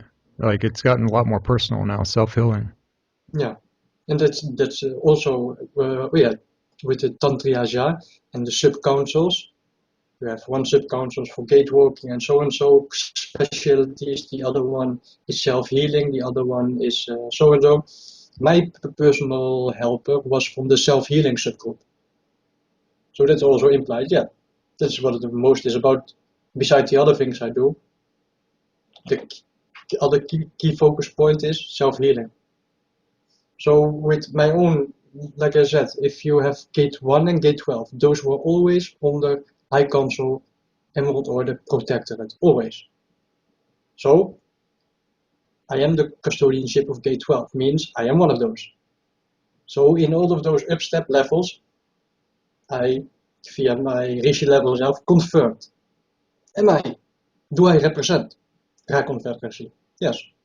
Azurite Council? Yes. IAFW? Yes. Tantriya Councils? Yes. And thus also the AMCC? Yes. Same way as specific people, specific coding, downstep via specific line. So you downstep via the D12 Elohai Elohim line. You downstep via all of those places. So when you have a part of yourself in those places and you have embodied all the way up to Risha, Vajrayana's gold polaric level, to have those energy of those core groups you represent. So when you represent, you have the authority of those levels because you embody it and you emit it because you are. And in that way, I would put up the question to somebody that's listening. Oh, if you have a good higher self connection level, throw the question up. Or if you can connect to the Elohai or the Eyani or the Mashianas or the Al-Humbra Council, throw up the question and then you will get the answer and then you will know. Well, I'll be honest with you. For me, it's been very difficult in discerning the difference between uh, because I mean, we're taught with the early teachings about phenomenon, and the whole New Age scene is basically obsessed with any type of phenomenon that occurs, and they're not up for discerning whether it's negative or positive phenomenon. And I find myself sometimes kind of stuck with that in the sense that whenever I do have a journey or I do have an out of body experience, I'm not particularly sure exactly what level of anatomy it occurred on. I'm not able to discern that. I think there's probably other people that would be interested to know also, like, how are you able to discern like these different levels of your anatomy to say like this is the Rishi or the Rashale body, or this is the plasma body, or this is the astral body, all these different parts. How have you been able to discern that so clearly? Because me also have gone through the progressive upstep from light body to spirit body You to Raja familiarize body yourself with each to level of to, anatomy. lum, Okay. luminary body to all the way. And same way, I remember one older technique was where you took your inner child in hand and then up through the densities. Where you in each density look around a little bit, you can interact, but just focus and keep moving up and up and up till you get all the way up in the 12 point with the stone table and you sit down. Do you remember that one? That was for inner child healing. When was this? I can't even remember which one Old. of It was where like it a real was. old one. Yeah, it was real basic one, real simple, but real powerful. And that's where you connect it through your D12 and then sit with your inner child at the table and with your D12 avatar there present. And then even go beyond where you are like this big and your big body is like this big. So you are back as one part of your consciousness in the bigger consciousness group you are. So in that way, all the way connect back and then So as far as like the families too, I guess they each carry an encryption. Like whenever you mention like um, these different families, like the Yanni and the Alhambra. So whenever they come in, you're able to discern because you've already made a connection with yourself on those levels of anatomy as to where they're coming in from. yeah. Because Same really way all as the yeah. because everything still has frequency signature, and it's also when you get familiar with something, you recognize it easier. Because no, not every for me also, it's not like oh, I can read your energy signature. Oh, I can read your energy signature. No, but it's yes. Oh, I can sense differences and I can feel. Same way as I can feel from a person more than the person knows about himself. So because you read or me read the full person Yeah. body template, not aura layers. I have experienced some of this actually when some of my story was that I was on a Kundalini path and I didn't have the Mark shield back then. I didn't have any type of support. I didn't have any guidance in it. So I did land myself in the mental hospital. That was partly due to that from the Kundalini experience. But after that, I was kind of in this wandering phase of the mental planes or astral realm or different things, but I wasn't communicating in the physical sense, like with words and things. But there was another communication that was happening because I'd opened up these other parts of my anatomy. Even though I didn't understand it at the time, there was still this level of communication, and there was so much communication on these other levels that it hindered my communication down here in the incarnate self. So I had to kind of restructure the whole anatomy system, or like how to communicate and formulate and put words together down here to kind of heal myself in that sense here. Yeah, I remember from 11/11/2012, Andrew Bartjes, the galactic historian, who was also some good info, and he knows me personally, or like he says, I know the human meat suit DNA template body of the person. So in that way, he knows some things about me that I don't know, but still he knows that, yeah, he knows who I am, so he Oh yeah, knows who I am. yeah, So I he also believe said, that. oh yeah, in dream time, is that what you are communicating with, it's such high level of energy that's very difficult to sometimes comprehend or even bring back. Because yes, if you are like out there, it's more easier to see all in the one moment. But if you then put it down back in body, you miss that all knowing in the one moment and still try to understand. Because yes, it's like you try to bring a battery of 100 million volt back into Earth, which only can handle 100 volts. So you will either overload the battery, or you have to take little parts of it every time. Yeah, yeah, yeah, Or yeah, indeed, it's brain overload. Because some info, when you talk to like a friend, and you go to material and explaining, and after a long evening, oh, they need sleep because they need to digest the information in their yeah. own time. And then 1 week later, he will come back to it like, oh, so and so and so and so. Because it's also said that some depending on which manuals, workshops, info. Some info has high frequency level of information, so you need to be at that level to understand. So if it's like oversoul level, but level of information, but person only has some integration, then yes, there's a mismatch between the frequency of the information and the person of his consciousness and awareness, what he can understand.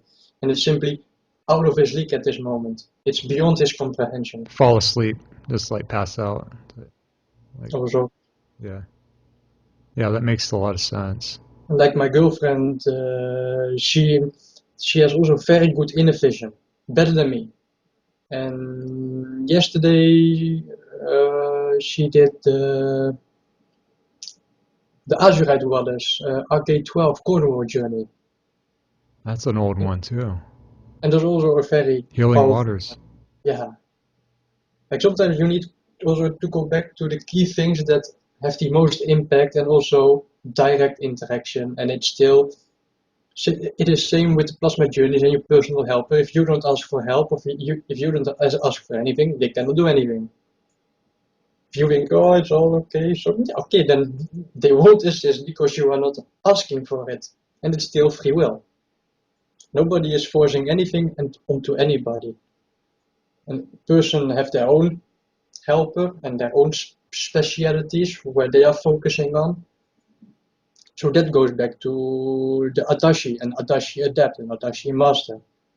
So you have FIMS that come back with the coding. If you come back with the coding, you also have the full potential of the external creation coding template directly embodied.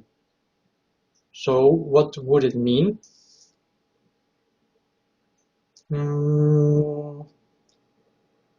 Say Eckhart level 6. Doesn't mean that it's only Eckhart level 6. If Eckhart level 6 then goes out back middle domains and inner creation and cycle turnaround and then come back, you also come back as full 48 coding plus the extra. So it's not only this, no, you bring the full potential back, the full potential of external middle domains, EDOMs, what is it? Shaddai, EDOMs of Shadi, I think it was. And the Hatur hub council and Shadi, yeah. HL. Yeah. So in that way, yeah. Lots of it. Yeah. And also, like, what one person can do is able, the other person is not able. And the person may be able in the future, and other persons will never be able this lifetime. Like, I remember one time in 2011, was a specific thing, and I merged, as Randy Green would describe it, multiple reality fields. So what is blending multiple reality fields in quantum science terms? It's when you blend harmonic universes into one. So you blend density 1, 2, 3 into one essence of being in full representation. When you are when you have your eyes closed and you look at your arm and you see your arm as full flame, white flame body, then you embodying that level completely fully. Then you embody your soul, your oversoul, and your avatar all in one space-time moment to address a specific problem. Have you had But, that? yeah, one time, and I really like it had to do with Project Avalon and the Charles video, the Rulers of the World video, and he was the spokesman for the group from England, the Rulers of the World, the specific group. Well, they were doing something with a group of meditation with 33 people, and oh, what number am I visualizing? And you pick it up, and in that way, playing. But at the same time, the oversight group was using that energy from them and using it for something else. Okay, yeah. Totally something else. So that was when I also simply acted in my fullness, like, okay, you want me awake? Yeah, boom, I'm awake. Now you have me in my full self. So I dealt with Charles's Masters, and then really when looking without eyes still looking, was like, 20, 30 meters in front of me, I had to look down. Like there's something new, because we are used to a 3D perspective from our human body, and you only look a little bit down to your kids, and if somebody is little higher, a little up. But yeah, when you are in your, call it, full flame body or liquid light body, you are bigger. And if what you are dealing with is smaller, yeah, you have to look down. And I was like, what? Is that what I'm here for? And then I literally said to myself, it's not yet time. Because if you can do that, it basically means you can teleport and poof out. But then you also have to know how to poof back, otherwise you really poof out. Because that has to do with the physical body anatomy when you, yeah, when you are able to demanifest and remanifest. Means you have mastered your full energy bodies as vehicle. But if it's not your time, it's not your time. There's a lot to be said about like anchoring in all this and being able to stay coherent in the 3D anchoring itself, because you have all this other work that's happening, and for me this has been just essential to make sure I have like proper, the anchoring itself has the proper understanding of how to operate here and what my role is here, because you can get caught up in all these other larger roles, and if you don't have the integration done properly, I think that's what we see played out in the group, the distortions of the hierarchy, of the negative hierarchies that are, or the negative psyche of hierarchy, I guess you would say, and the distortions, because there really is a hierarchy to all this, and that's to be respected. There is an anatomy, and there's these different levels of consciousness that get bigger and bigger as they go, and they work with the smaller, the as above, so below type thing. But if the person down here that's kind of running all this and aware of this and streaming all this doesn't have like a clear perception or a clear understanding, it's kind of too focused up here and not enough focus down here and not anchoring all of it properly, I think that's where some of the psychology of the distortion, the human psychology and stuff of the ego can kind of step in. And sometimes I've even had the perception that we may not be ready to hear about, so we may not be ready to know the larger identities yet. So those are kind of trickled down in our understanding, like gradually and at a slower pace. And of course, the archetype of healing is another thing too. People relating to archetypes and stuff and trying to tune. I think that's kind of a passage to the higher selves. And there's also, Andrew said to me one time also, don't get lost on the mission by focusing only on the mission. You also need to take care, just like you have your normal life. If you don't focus on anything on your normal life, how are you going to do anything if your normal life crumbles and you lose everything everywhere you have and you cannot do what you want to do? Because you are so stuck only on the mission that you forget about all of the rest. You need to handle both things. So there's also balance. So that's also polarity integration. Isn't that what Tribe 12 always stood for? Polarity integration. And when you integrate, you are that balance point. And from that balance, you can handle with things easier. And yeah, and sometimes you need to focus more on your 3D life because it needs your attention. And other times you focus a little bit more on whatever your specific mission is, or submission, or helping or assisting specific groups. So yeah, only focusing on the mission is also tunnel vision, and then you lose the other things. And sometimes you can have a very, very big knowledge and big picture overview. Sometimes if you miss a couple of key details, yeah, you miss things where you think you know and you miss details. And then I always say it like in the way in mathematics, if the sum is incorrect, the answer is always wrong. And it's that simple in basic terms. If the sum is incorrect, the answer is always wrong. Yeah, in just that little bit. Yeah. Yeah. I think it's really interesting that you have a newborn daughter. How old is she now? We are now on 12 December, of 12 January, so she is 14 days old. That's beautiful. So she's also born exactly on the frequency incoming wave activations. Oh So my also God. perfect timing. Wow. So in the same way, the names is not that we together, oh, which ones do you want and which ones do I want, and we together give this name. No, this name came through. As this is like when it comes to a couple of times, it's like, okay. Two people in the mission. I mean, you said that your partner is active in this also. I mean, that's incredible. Like, and Yeah, then to birth in. we've done the plasma things and also in Ada already. Some things begin and no finish, like Yeah, I all get the that. way up to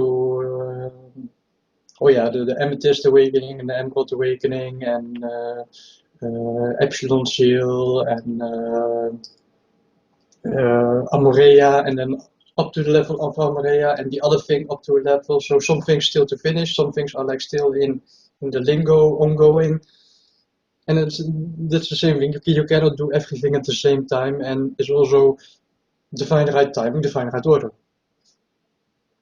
And once you have everything in order, you also can act, define the right action. Because yeah, some people are only following and not doing, and other people are Yeah. working, following, and actually doing and being part of the change that people just want to sit on their ass, I have my plasma active, and the rest will come. Well, if oh yeah, I think it was Stephen Redding who you also interviewed. I've not heard it yet, but That's excellent. Yeah. like with his Crystalline interview, it was, oh, I found your music and info on Emerald Guardians, and in that way backlink to me. And he also asked about, oh, the failsafe. Do you see another effect coming or whatever? What is your view? And I thought, no, there will be nothing like effect so. They can kill all of us, and the failsafe will still run. Yeah. Self thing. She's been very clear about that from her line of information that it's there's even with or without our participation, and pretty much our participation. And that's why I wanted to ask you also, how do you feel? Uh, because there are cataclysmic type earth changes that we have been enduring in different countries, Haiti, New Orleans, all around the world. These different um, shifts of the plates, the earthquakes, and there's going to continue to be that. So she's kind of implied that doing the techniques hands-on here in 3D with Earth and through her changes is kind of assisting her in that process also as our healing. And the old saying, personal healing through planetary service, or planetary service through personal healing. So Yeah, and even more better when you can do both. yeah, yeah. Well, they go That's hand why in hand. that's why my Tantriaja personal helper is from the Tantriya Ra, which is the self-healing group. While at the same time I'm an active Emerald Order Guardian present, not only Elohai, but also the rest, and also Azerite Council, and also from Inner Creation. So in that way, doing much, but at the same time also the self. And those go hand in hand. Because what was the other thing I wanted to say?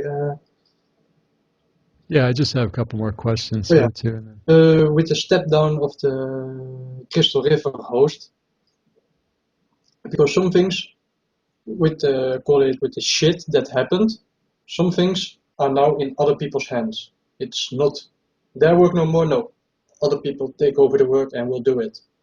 So that also means protocols. And I remember from one person saying to me, "Oh no, there's more protocols." But that had to do with my own things I know from personal experience. There is one downstep, and there is a secondary stream downstep via also specific places. So it has its own bridges. So the failsafe has a backup on the failsafe. So that's also security protocol. So in the inner creation densities, you have Sanctuary Island. You have what is the other one? Salvage, Sanctuary, and then Arias Island. Sanctum Sanctum, Arias and then Arias Island. Well, one up there is Island Ra. is what? R-H-A, Ra. The Reyes? No, it's just simply Ra. I simply call it Iceland Ra. Okay. R-H-A. And that's in, if you have the maps where it shows all of the densities and what is From the manifest and internal creation. plasma generators and all this that were coming from the islands, and yeah. So Well, those were that also three different paths. Those different islands represented the three different paths, I think, also from what coatings people had in different routes. There's always been like these really defined routes to make the availability of the mission accessible, like just to everybody here on the planet, no matter what. That's always been open for everyone to make the choice, and now people are making the choices. Now it's the judgment day, you know. Same way with the arrow sites. There are a couple of arrow sites that relate to the density 1 layer. And if density 1 unset passages are closed for a reason, also means those, call it level 1 arrow sites, are also not active. They will run in grid flow, but it's like kept sealed and it will not open, and not now and not in 100 years. So in the same way, you have bridges which connect.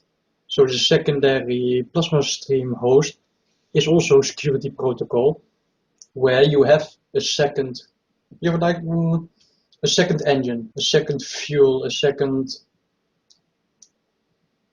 ability that you can use, where everybody works with this one will be used for the secondary options.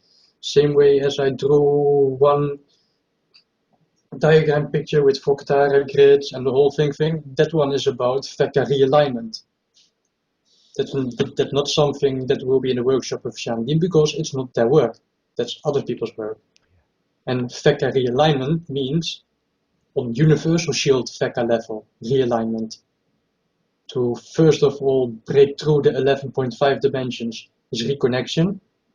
Then you bring that potential back to the full 15 level via the secondary plasma stream, which will eventually be like, if you have here the cutoff point of the VECA, you bring the host energy from inside upwards and from outwards together, and those two things will pull it back into realignment.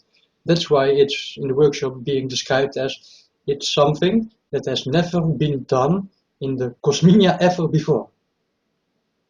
And where some groups don't think it was possible or not yet possible, so in that way, yeah, it's never been done before. And it's still playing out. That's the beautiful thing. You are living here as it's out playing. Yeah, firsthand. Like we get firsthand experience of it and everything. I kind of want to switch gears here a little bit. This has been coming up a little bit in the interviews about the notion of, well, you know, some people do deify Yesha and kind of raise her up, and there is kind of an air of this being like a cult type thing. What is your definition of the group as far as like how it's projected towards the mainstream? Like what is your view of it? And what do you see in the future like with that? Like you have some people that are actually followers, and they only, like if you say something and it's not yet written yet by her, then they want confirmation or you cannot speak about it. In the same way, a speaker is a speaker. It's a role, it's an assignment. Speaker speaks from the coding. That's the role.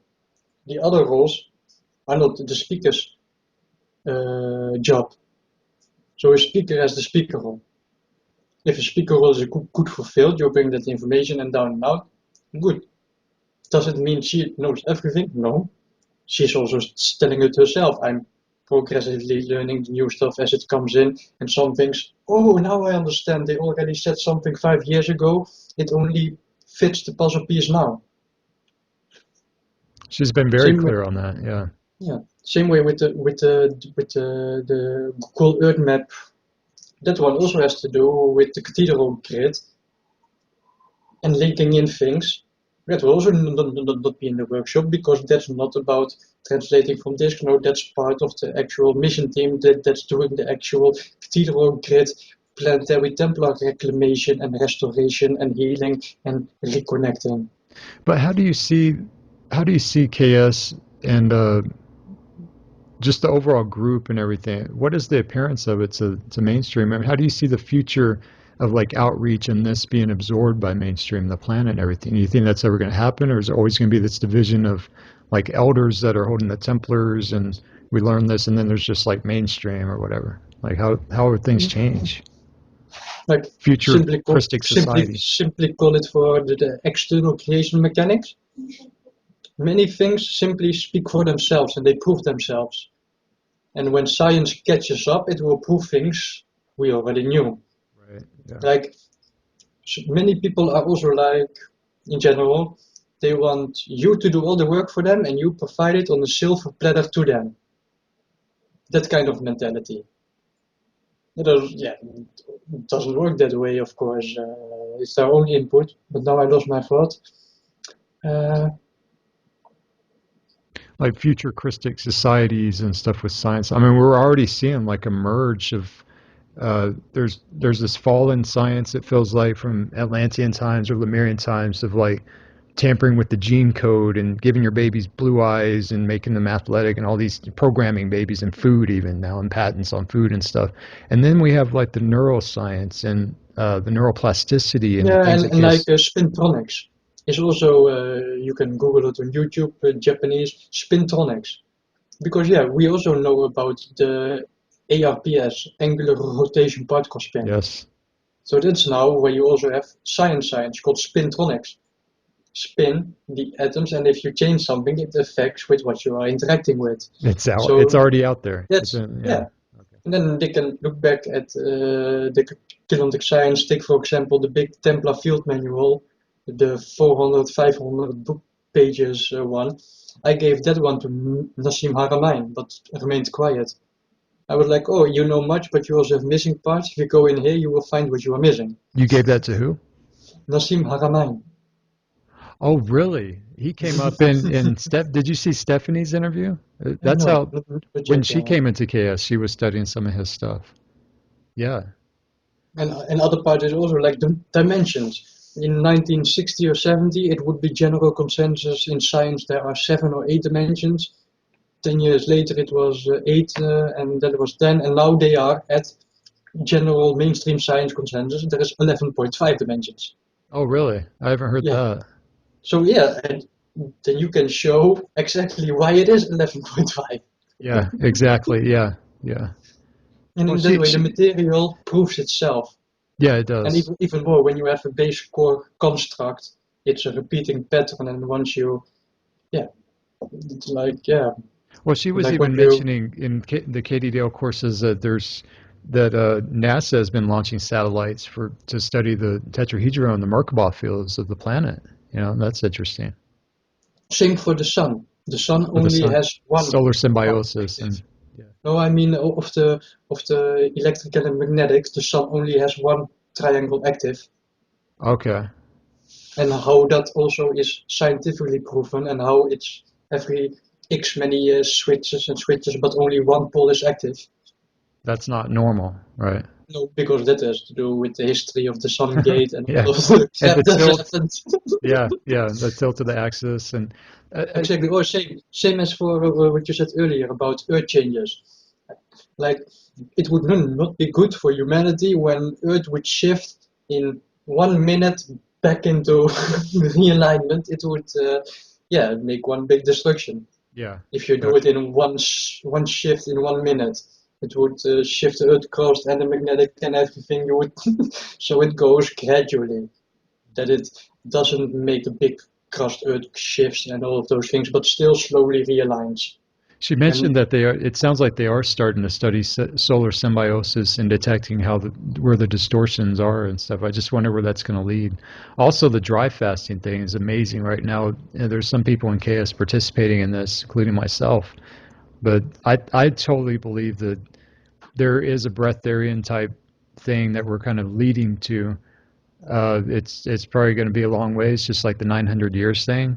But I believe there's something to ketosis. Have you studied much of this, of not needing Know food? about it, and I've also read a video interview from Lilo Mays, and there were a couple who were not fully Breatharian. They still needed a little bit of water, but mostly running the energies. Same way as in Kilonic Science, you had the solar and the lunar salutations.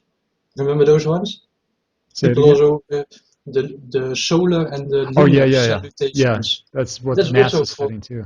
the solar symbiosis Yeah, and the flow. exactly. You need to pick in Certain the things at night, magnetics and certain the times. electrics Yeah. if you want to keep your butterfly flow flowing. But first you have to jumpstart your butterfly. First you have to have your 144 correct if you want the lion to have butterfly wings. And you got to get out of the yin yang into the yang yun, like the yin yang Yeah. is distorted and everything. Yeah. And even when via my girlfriend's blog, when she posted the Yan Yun one from Kelontic, a science guy who is, I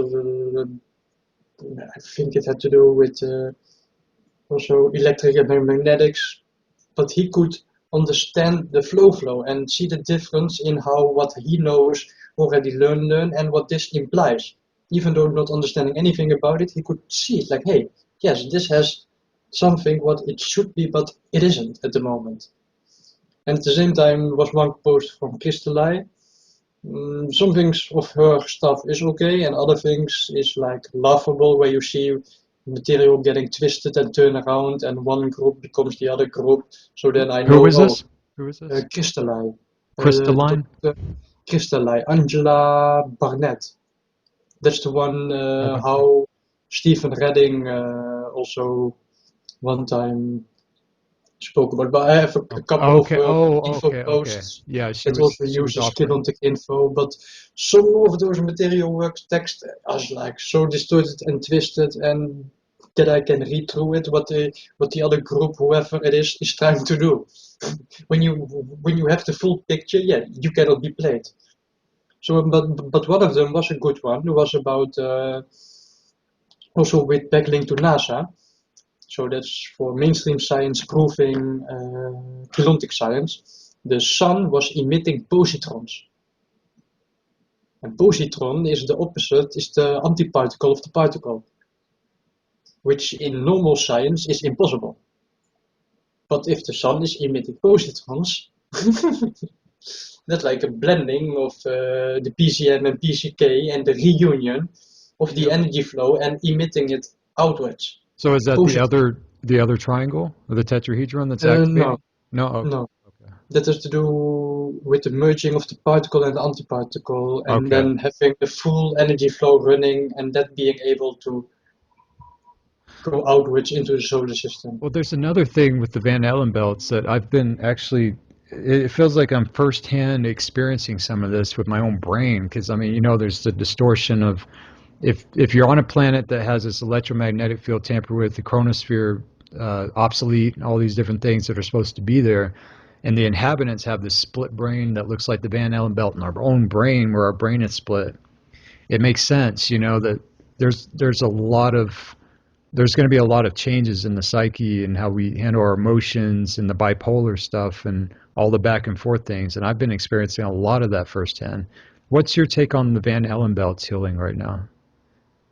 Yeah, it's yeah, it goes with the nets, I think, Okay. and also the misalignment. So you have nets blocking things out, and same way you have specific hibernation zones which are more in the atmosphere versus the ones Yeah. in the little Hibernation bit zones. crust. Hibernation So zones those were the also, fallen parts of Atlantis after the destruction that got trapped in space time, from how I yeah, understand it. they were literally reverse light polarity switched. So that's why you have sometimes sinkholes from one part completely to kilometer down. It's just because it changes the D1, D2, D3 in full opposite spin. So Totally opposite screwed up. spin means it will take everything in that area out. And they're So trapped yeah, there. There's like souls like trapped in hibernation zones, like frozen kind of consciousness. and that's some part of Renny Green. That is correct. Because I don't agree, of course, with everything with her about it, and don't follow it in the way. But sometimes you can pick up the little clues and tips and things that you can use and think about. Like the hibernation zones are now restoration zones. Okay. So rehabilitation Yeah. to Yeah. restore. Yeah. I think she's actually mentioned that there was healing happening in the hibernation zones also. And, the way showers and the review loops, the review planes and stuff. Yeah. All right. Well, I have like three more questions here. I want to ask you, what is the most challenging part of following these teachings and doing this work for you? Mm, when you light yourself up on the map, you become a target also. So it's better to fly under the radar than to fly in the open. Yeah, and other thing, yeah, it's also, yeah, if you're looking for trouble, you can find trouble.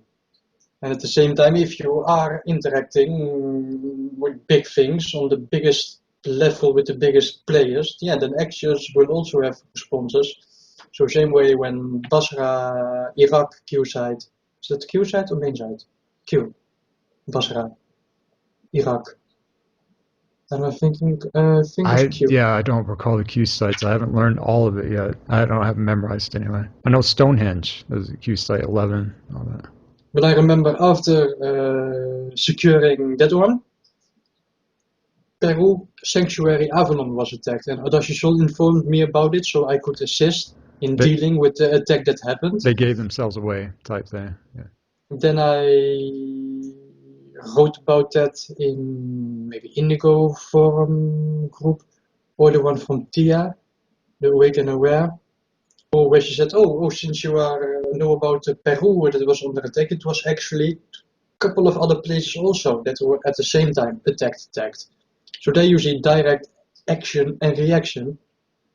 Same way, to bring it back to my original start point of interaction, when I took over guardianship of Gate 12, Lake Titicaca was for 6-7 days constantly, like under constant barrage attack, but failed.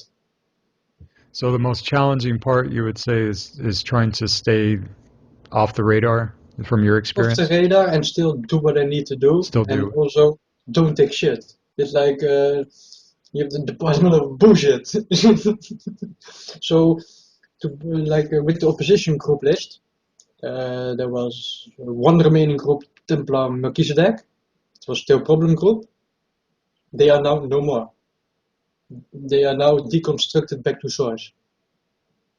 By their own action, they were given the choice, but they were not given the choice as the other one got, because their own actions made the consequence for them. So Deconstructed back to source space dust, right? yeah. And same way, one specific fallen Iquari UB being fatal E that infected specific peoples also taken care of. So in that way, it's also cleaner.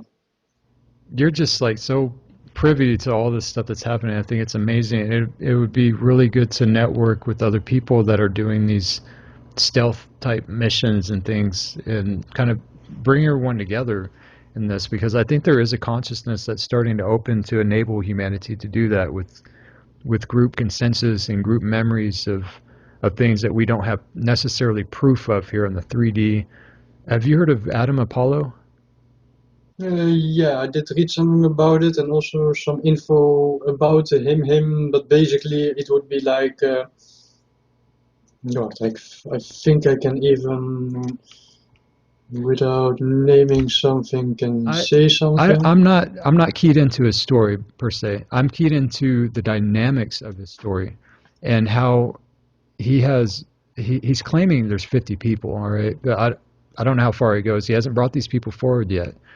But the dynamics of having even a few people that have precise memories where they pick up where they left off, a group of friends, a little group shield that has very crystal clear visions and memories and precision to this, to the effect that they can translate it in together, and say, oh, and then you did this, and I remember that, and it's confirmed, in these lifetimes.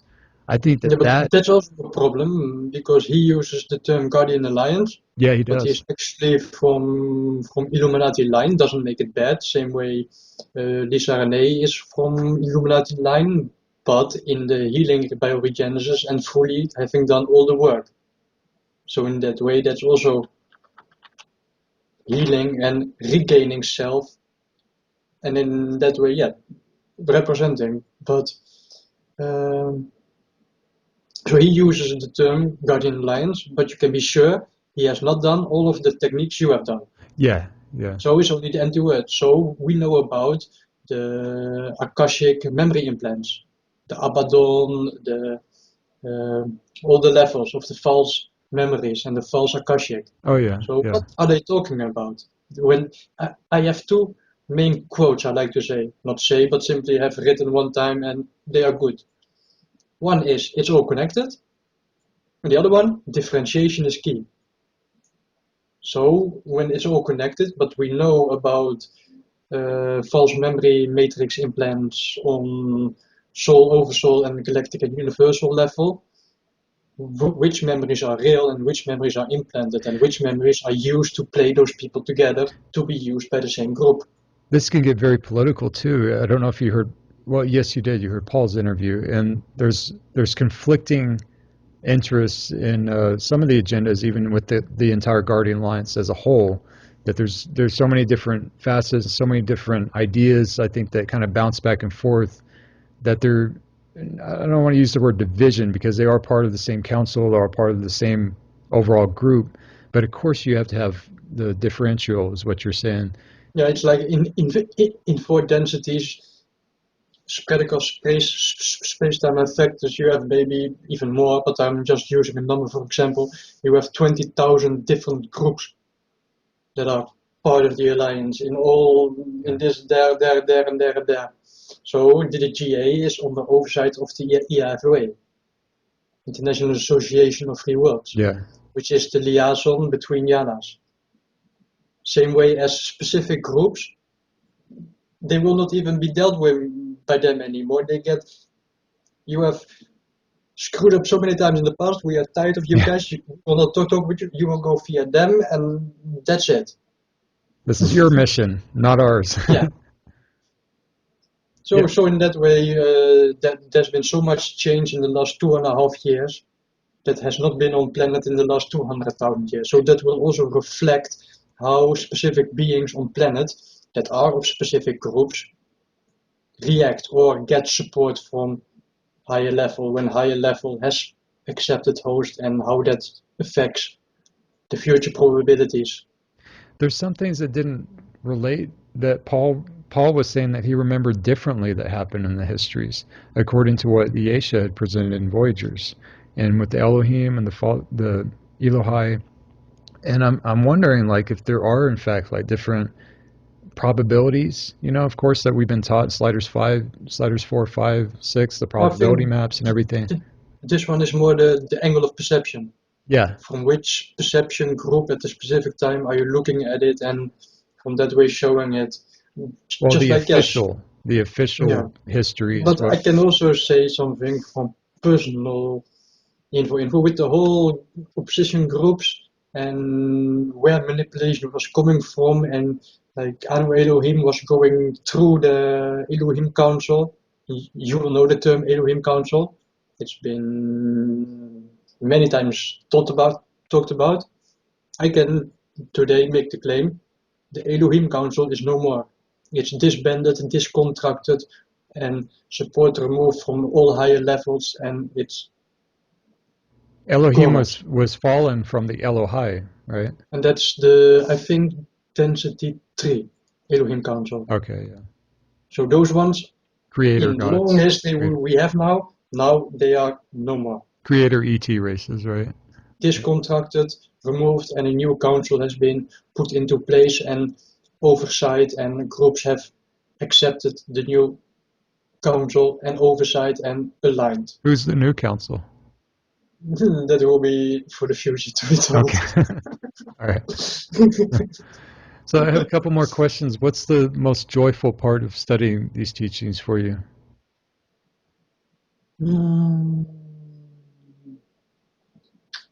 What brings you the most joy in it, in participating and the different dynamics of it, I guess? I guess eventually it all boils back to the inner connection and inner rest. Because that's also what everything now is about. It's not about ascension no more, it's about incension. So you have everything inside you need already. So it's the inner joy, it's the inner pleasure, it's the inner remembering, it's the inner balance. Even though many things may be going on outside, you can either be pulled into the drama or step away from it and detach, engage, and still see. And it won't always be easy, and sometimes there will be personal things that come, and sometimes it's about recognizing one's own patterns, because that's also the mental part. When you recognize specific things, you can stop it in its track, and in that way change the pattern, the habit. So that's, yeah. And the biggest joy is like we are here for all sentient beings, no exceptions. That's simple. It's not only about angelic humans or only about this one or that one or those ones. No, we are here for every sentient being. That means fatality, draconians, and Yeah, same way about dark flowering and people up to 30% can be fully healed, the other one so and so and so and so. Nah, like with one part there's a group being hosted out that relates to the equerry, that relates back to Moldak, which was also equerry planet. That's correct info from Paul Terriot. That's things other people not speaking about. So that's also bringing to surface that knowledge back to bring in those missing parts, because in some aspects, because it's so big history, many things Kinontic has focused about is the war history parts, all of the conflicts and making the big picture. Didn't even have time to go into details about all of the other things, because then it would take another 30 years if you want to overview that picture. like 12 tribes, huh? Yeah, 12 tribes also very good. So yeah, biggest joy is simply being. Like Shakespeare, I always say, to be or not to be is not the question. You already are. So when you already are you gonna be?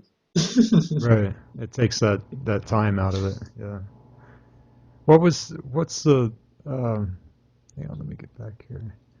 What is the most important dream that you've had since participating in KS and the teachings? And that can be like a dream that you had or a vision or something that comes to mind, I guess, that stands out, or even a voyage, I guess. Oh, the most funny one was an artificial created dream time that had to do with Obama, where it was like more a movie script where you play out the script and you don't really have freedom of moving, but you are like a bodyguard where there are many people fleeing from beside the river, and in that way playing out the thing, and in that way seeing it from that perspective, and then knowing that it's possible for those things to be done. And the other thing, yeah,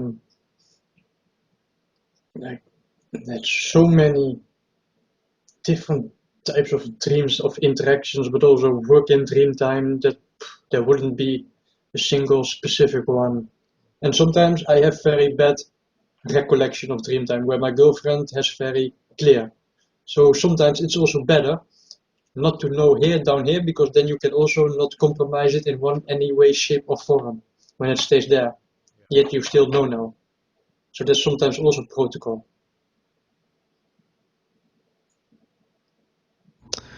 All right. Well, we'll go ahead and wrap it up. Do you have anything else that you would like to, a message that you would like to leave for newcomers or people that are watching this in KS?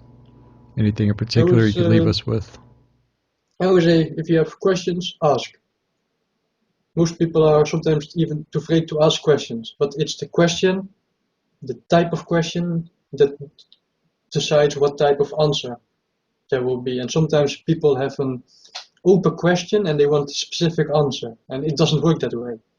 But if you have a specific question with specific intention behind it, yeah, a correct answer can be given on it, which is the balance in interaction and exchange between the two persons, where you maybe have a puzzle part you were supposed to give the person back in the finite timing when the person chooses for it.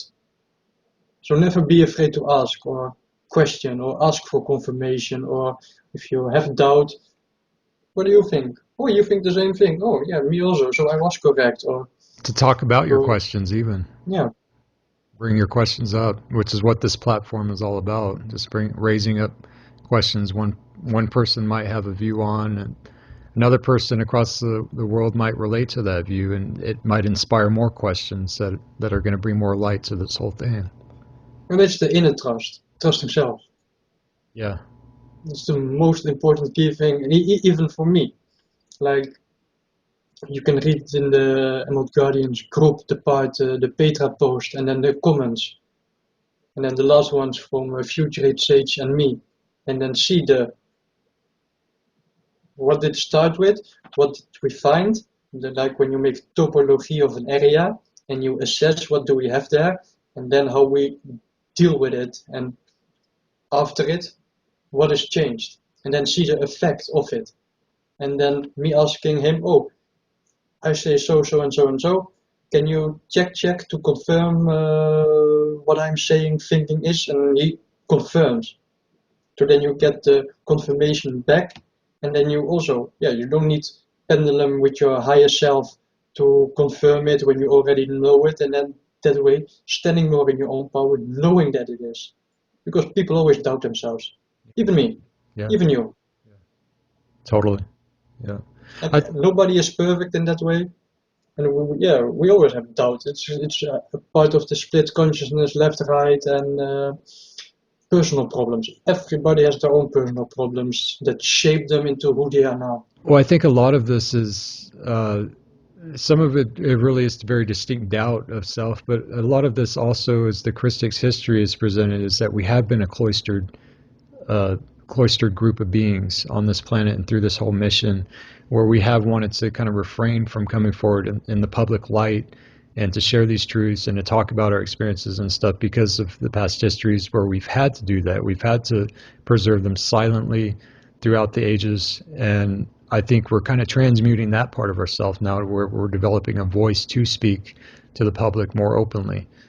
And hopefully this can be a broader and broader platform for that to occur and inspire other platforms that can emerge from it as And well. some of us also are simply also tired. Yeah, we're just tired. I don't want Because to talk about it. I check with pendulum because somebody made a joke which wasn't a joke, but I'm like, okay, let's check how old I am in this time matrix. So this time matrix is 950 billion years old, which is a mega long time. I came in somewhere 450 billion years ago. So then you can put it in a historical time Yeah. frame, what happened after, and yeah, well, then you have a good reason to be tired. Yeah. You could be like a toddler here at this age, and then you're like a teenager, and I mean, you can scale it in that fashion, you know. You really can. And so in that way, what is important for joy to be joy, laughter? Because if everything is only so serious and serious and serious and no joy and laughter, it's also no good. Yeah. That's You must have ongoing. that joy. That's what Duncan opinion also many times. If it wasn't for our laughter and joy, yeah, we would also totally self-destruct eventually, or make mistakes, or simply not handle it able no more. So yeah, that's why joy is also an important part. We wouldn't have made it this far, that's for sure. There wasn't some joy preserved in it, in participating. Yeah. Yeah, indeed. Well, thank you. Thank you so much for sharing. I mean, this is really, I met you just like a couple weeks ago, and now we're talking. I hear more of your story. It's just wonderful. I love the people in this group. I love participating in it. It always comes back to me through spirit, so that's when I know that it's something that I need to definitely contribute and to participate in. So we'll talk again soon, hopefully, and hopefully this interview will inspire some others as they have. Paul's has really been a big one. So it got Stefan to come back, which I had interviewed Stefan like last year, and he listened to Paul's just out of nowhere, and it got him to come back to share another interview. So that was really Oh good. yeah, like the part about Egypt and Blue Flame. My Yeah. girlfriend was also a priestess there at the same time, so they know each other Okay. from that specific time frame incarnation directly, even though now other part of the planet and so and so. But yeah, they were in the same space time. So in the same way, yeah, many people that were back then there, and in the Christ period there, and in the period before that, we are all here again. Hi, hi. Yeah, exactly. Like Stefan remembered the part about building Earth, and that's why he was saying like he would have never gone on the evac, like he would have stayed here. So that brings to notion that maybe there was other parts of the mission that people knew about before, like during the whole evac thing, that I wasn't going to leave because I know there's fail-safe codes in this planet to be activated, and we can't go anywhere. And that's how Or much then a maybe theme you could be. You know? then maybe I'll check the name and I'll link a person here from Holland who I introduced into some of the diagrams, who then started to make drawings. And yeah, also drawings are like the diagram. Things is frequency imprint. So the person that are seeing it are being frequency blasted and potential for healing. He, with a radio interview with Andrew Bartjes, was also told he was one of the 12 original persons in the begin of the creation of Earth, and then they mean Mm. from density 2 to 1, where the soul essence of Earth soul started, and then consciousness coming in, being the first organism, being the first, yeah, like the literal the first building life where it all steps out from. So maybe I can link those two people together because Yeah, they will have a core link. yeah. So Same you way think it like was how I back then. think. I feel somebody on one level, and then I meet somebody on another level. These people need to come together. Like they have something to talk about. You know that. The same way, like Andrew said to him, oh, you need to find the crack in the universe. That's the one point where spirits can come in and out. And then we give him info. And then he says, Rakmeister, did you just show me where the crack in the universe is? And I said, yes, I did. You said what? What was the last part? He said to me, did you just now show me where the crack in the universe is? And I said, yes, I did. Yes, you did. So in that way, correct timing. Same way now it's the correct timing. Last year this conversation would have not yet been correct timing. Yeah. Now it is. Yeah. Even more to speak out and simply stand in one's own power of knowing. Yeah. And if you can sense others or hold the space, good. And other things is still person's own free will, respect it also. Same way, don't matter what person path is or is, respect them. Don't judge. Don't feel yourself better, or because that's again polarity game. Better, worse, good, bad, infected, not infected, working on it, not working on it. We are part of core, so we are more important. That's the same drama over and over and over again. It Just like is. Paul in a comment also said, like, look how many times in past specific guardian groups were blocking each other, or they didn't know that this one was doing this one and Exactly. they blocked Yeah. this one, and over and over and over and over and over again. It's just really good to hear a voice like yours to be able to like come forward and say, yes, there are other things happening in this work. Yes, there are avenues you can explore and connect with your own connection with source to contribute to, you know, and to Same way, awaken. splits can be healed because people, the collective represented, I said it, some people will understand, some people don't, but it's the triggering remembering. I said they made the ancient mistake again. Yeah. Yeah. Oh, Again. I felt that too. I felt it too. I know. And that's why it was funny, good funny, not sarcastic funny. Yep. At Yep. the end of December, Michael Dean himself liked my Emerald Guardians page. So that way is also good. He's been commenting on my posts too and liking my things too. I know. And In that way, yeah. that story's Give yet to be people the told. space. His story's yet to be told. So Oh, I can talk about some things that I know from observing in the background about the inner group of his group of the project Aurora, of remote influencing high financial people. But I don't think they want that info out in public. But that's why JP, the guy you heard my interview with, he said to me in the past, I can be controversial.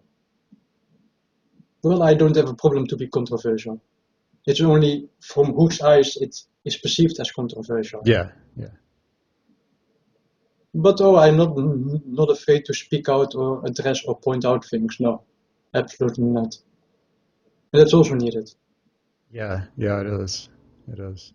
Whatever truth you have to offer, the table has arrived for us to offer the truth on. You know, it's there. Well, So thank you for this interesting talk. Yeah, definitely. Thank you. I appreciate it. And we will talk again soon. Is good. Take care. Oh yeah, now you the Alureya Arashatan, right behind your tree. Correct? On the right side of you? Over here? No, to the right of you. Right back, below ground. On the ground. Right down there? Yeah. Yeah, and I actually have a big poster of one over here. I'd have to move my camera, and I got the Virtue 13 over here, and then yeah, I've got strategically placed codes and stuff, and the what's that called? The high LA code has like the cross on it from Flame Body, and I have the Akasha in my bedroom. So Oh yeah, yeah, maybe I'll in the future, because that will also be controversial, address the original Akasha. okay, Because yeah, that one is because from of the year your drum. 2000. Okay, And yeah, just like somebody was saying, oh, the Amarea buffer came way later than the Maharik seal. And well, I'll just say, not everybody will like what they will hear. yeah. Sometimes it's hard to take, you know. Sometimes you have to stir up the pot a little bit. Oh, definitely. Yeah, I believe in that. Okay. So until next time. Until next time, thank you. Thank you. Bye bye. Bye-bye.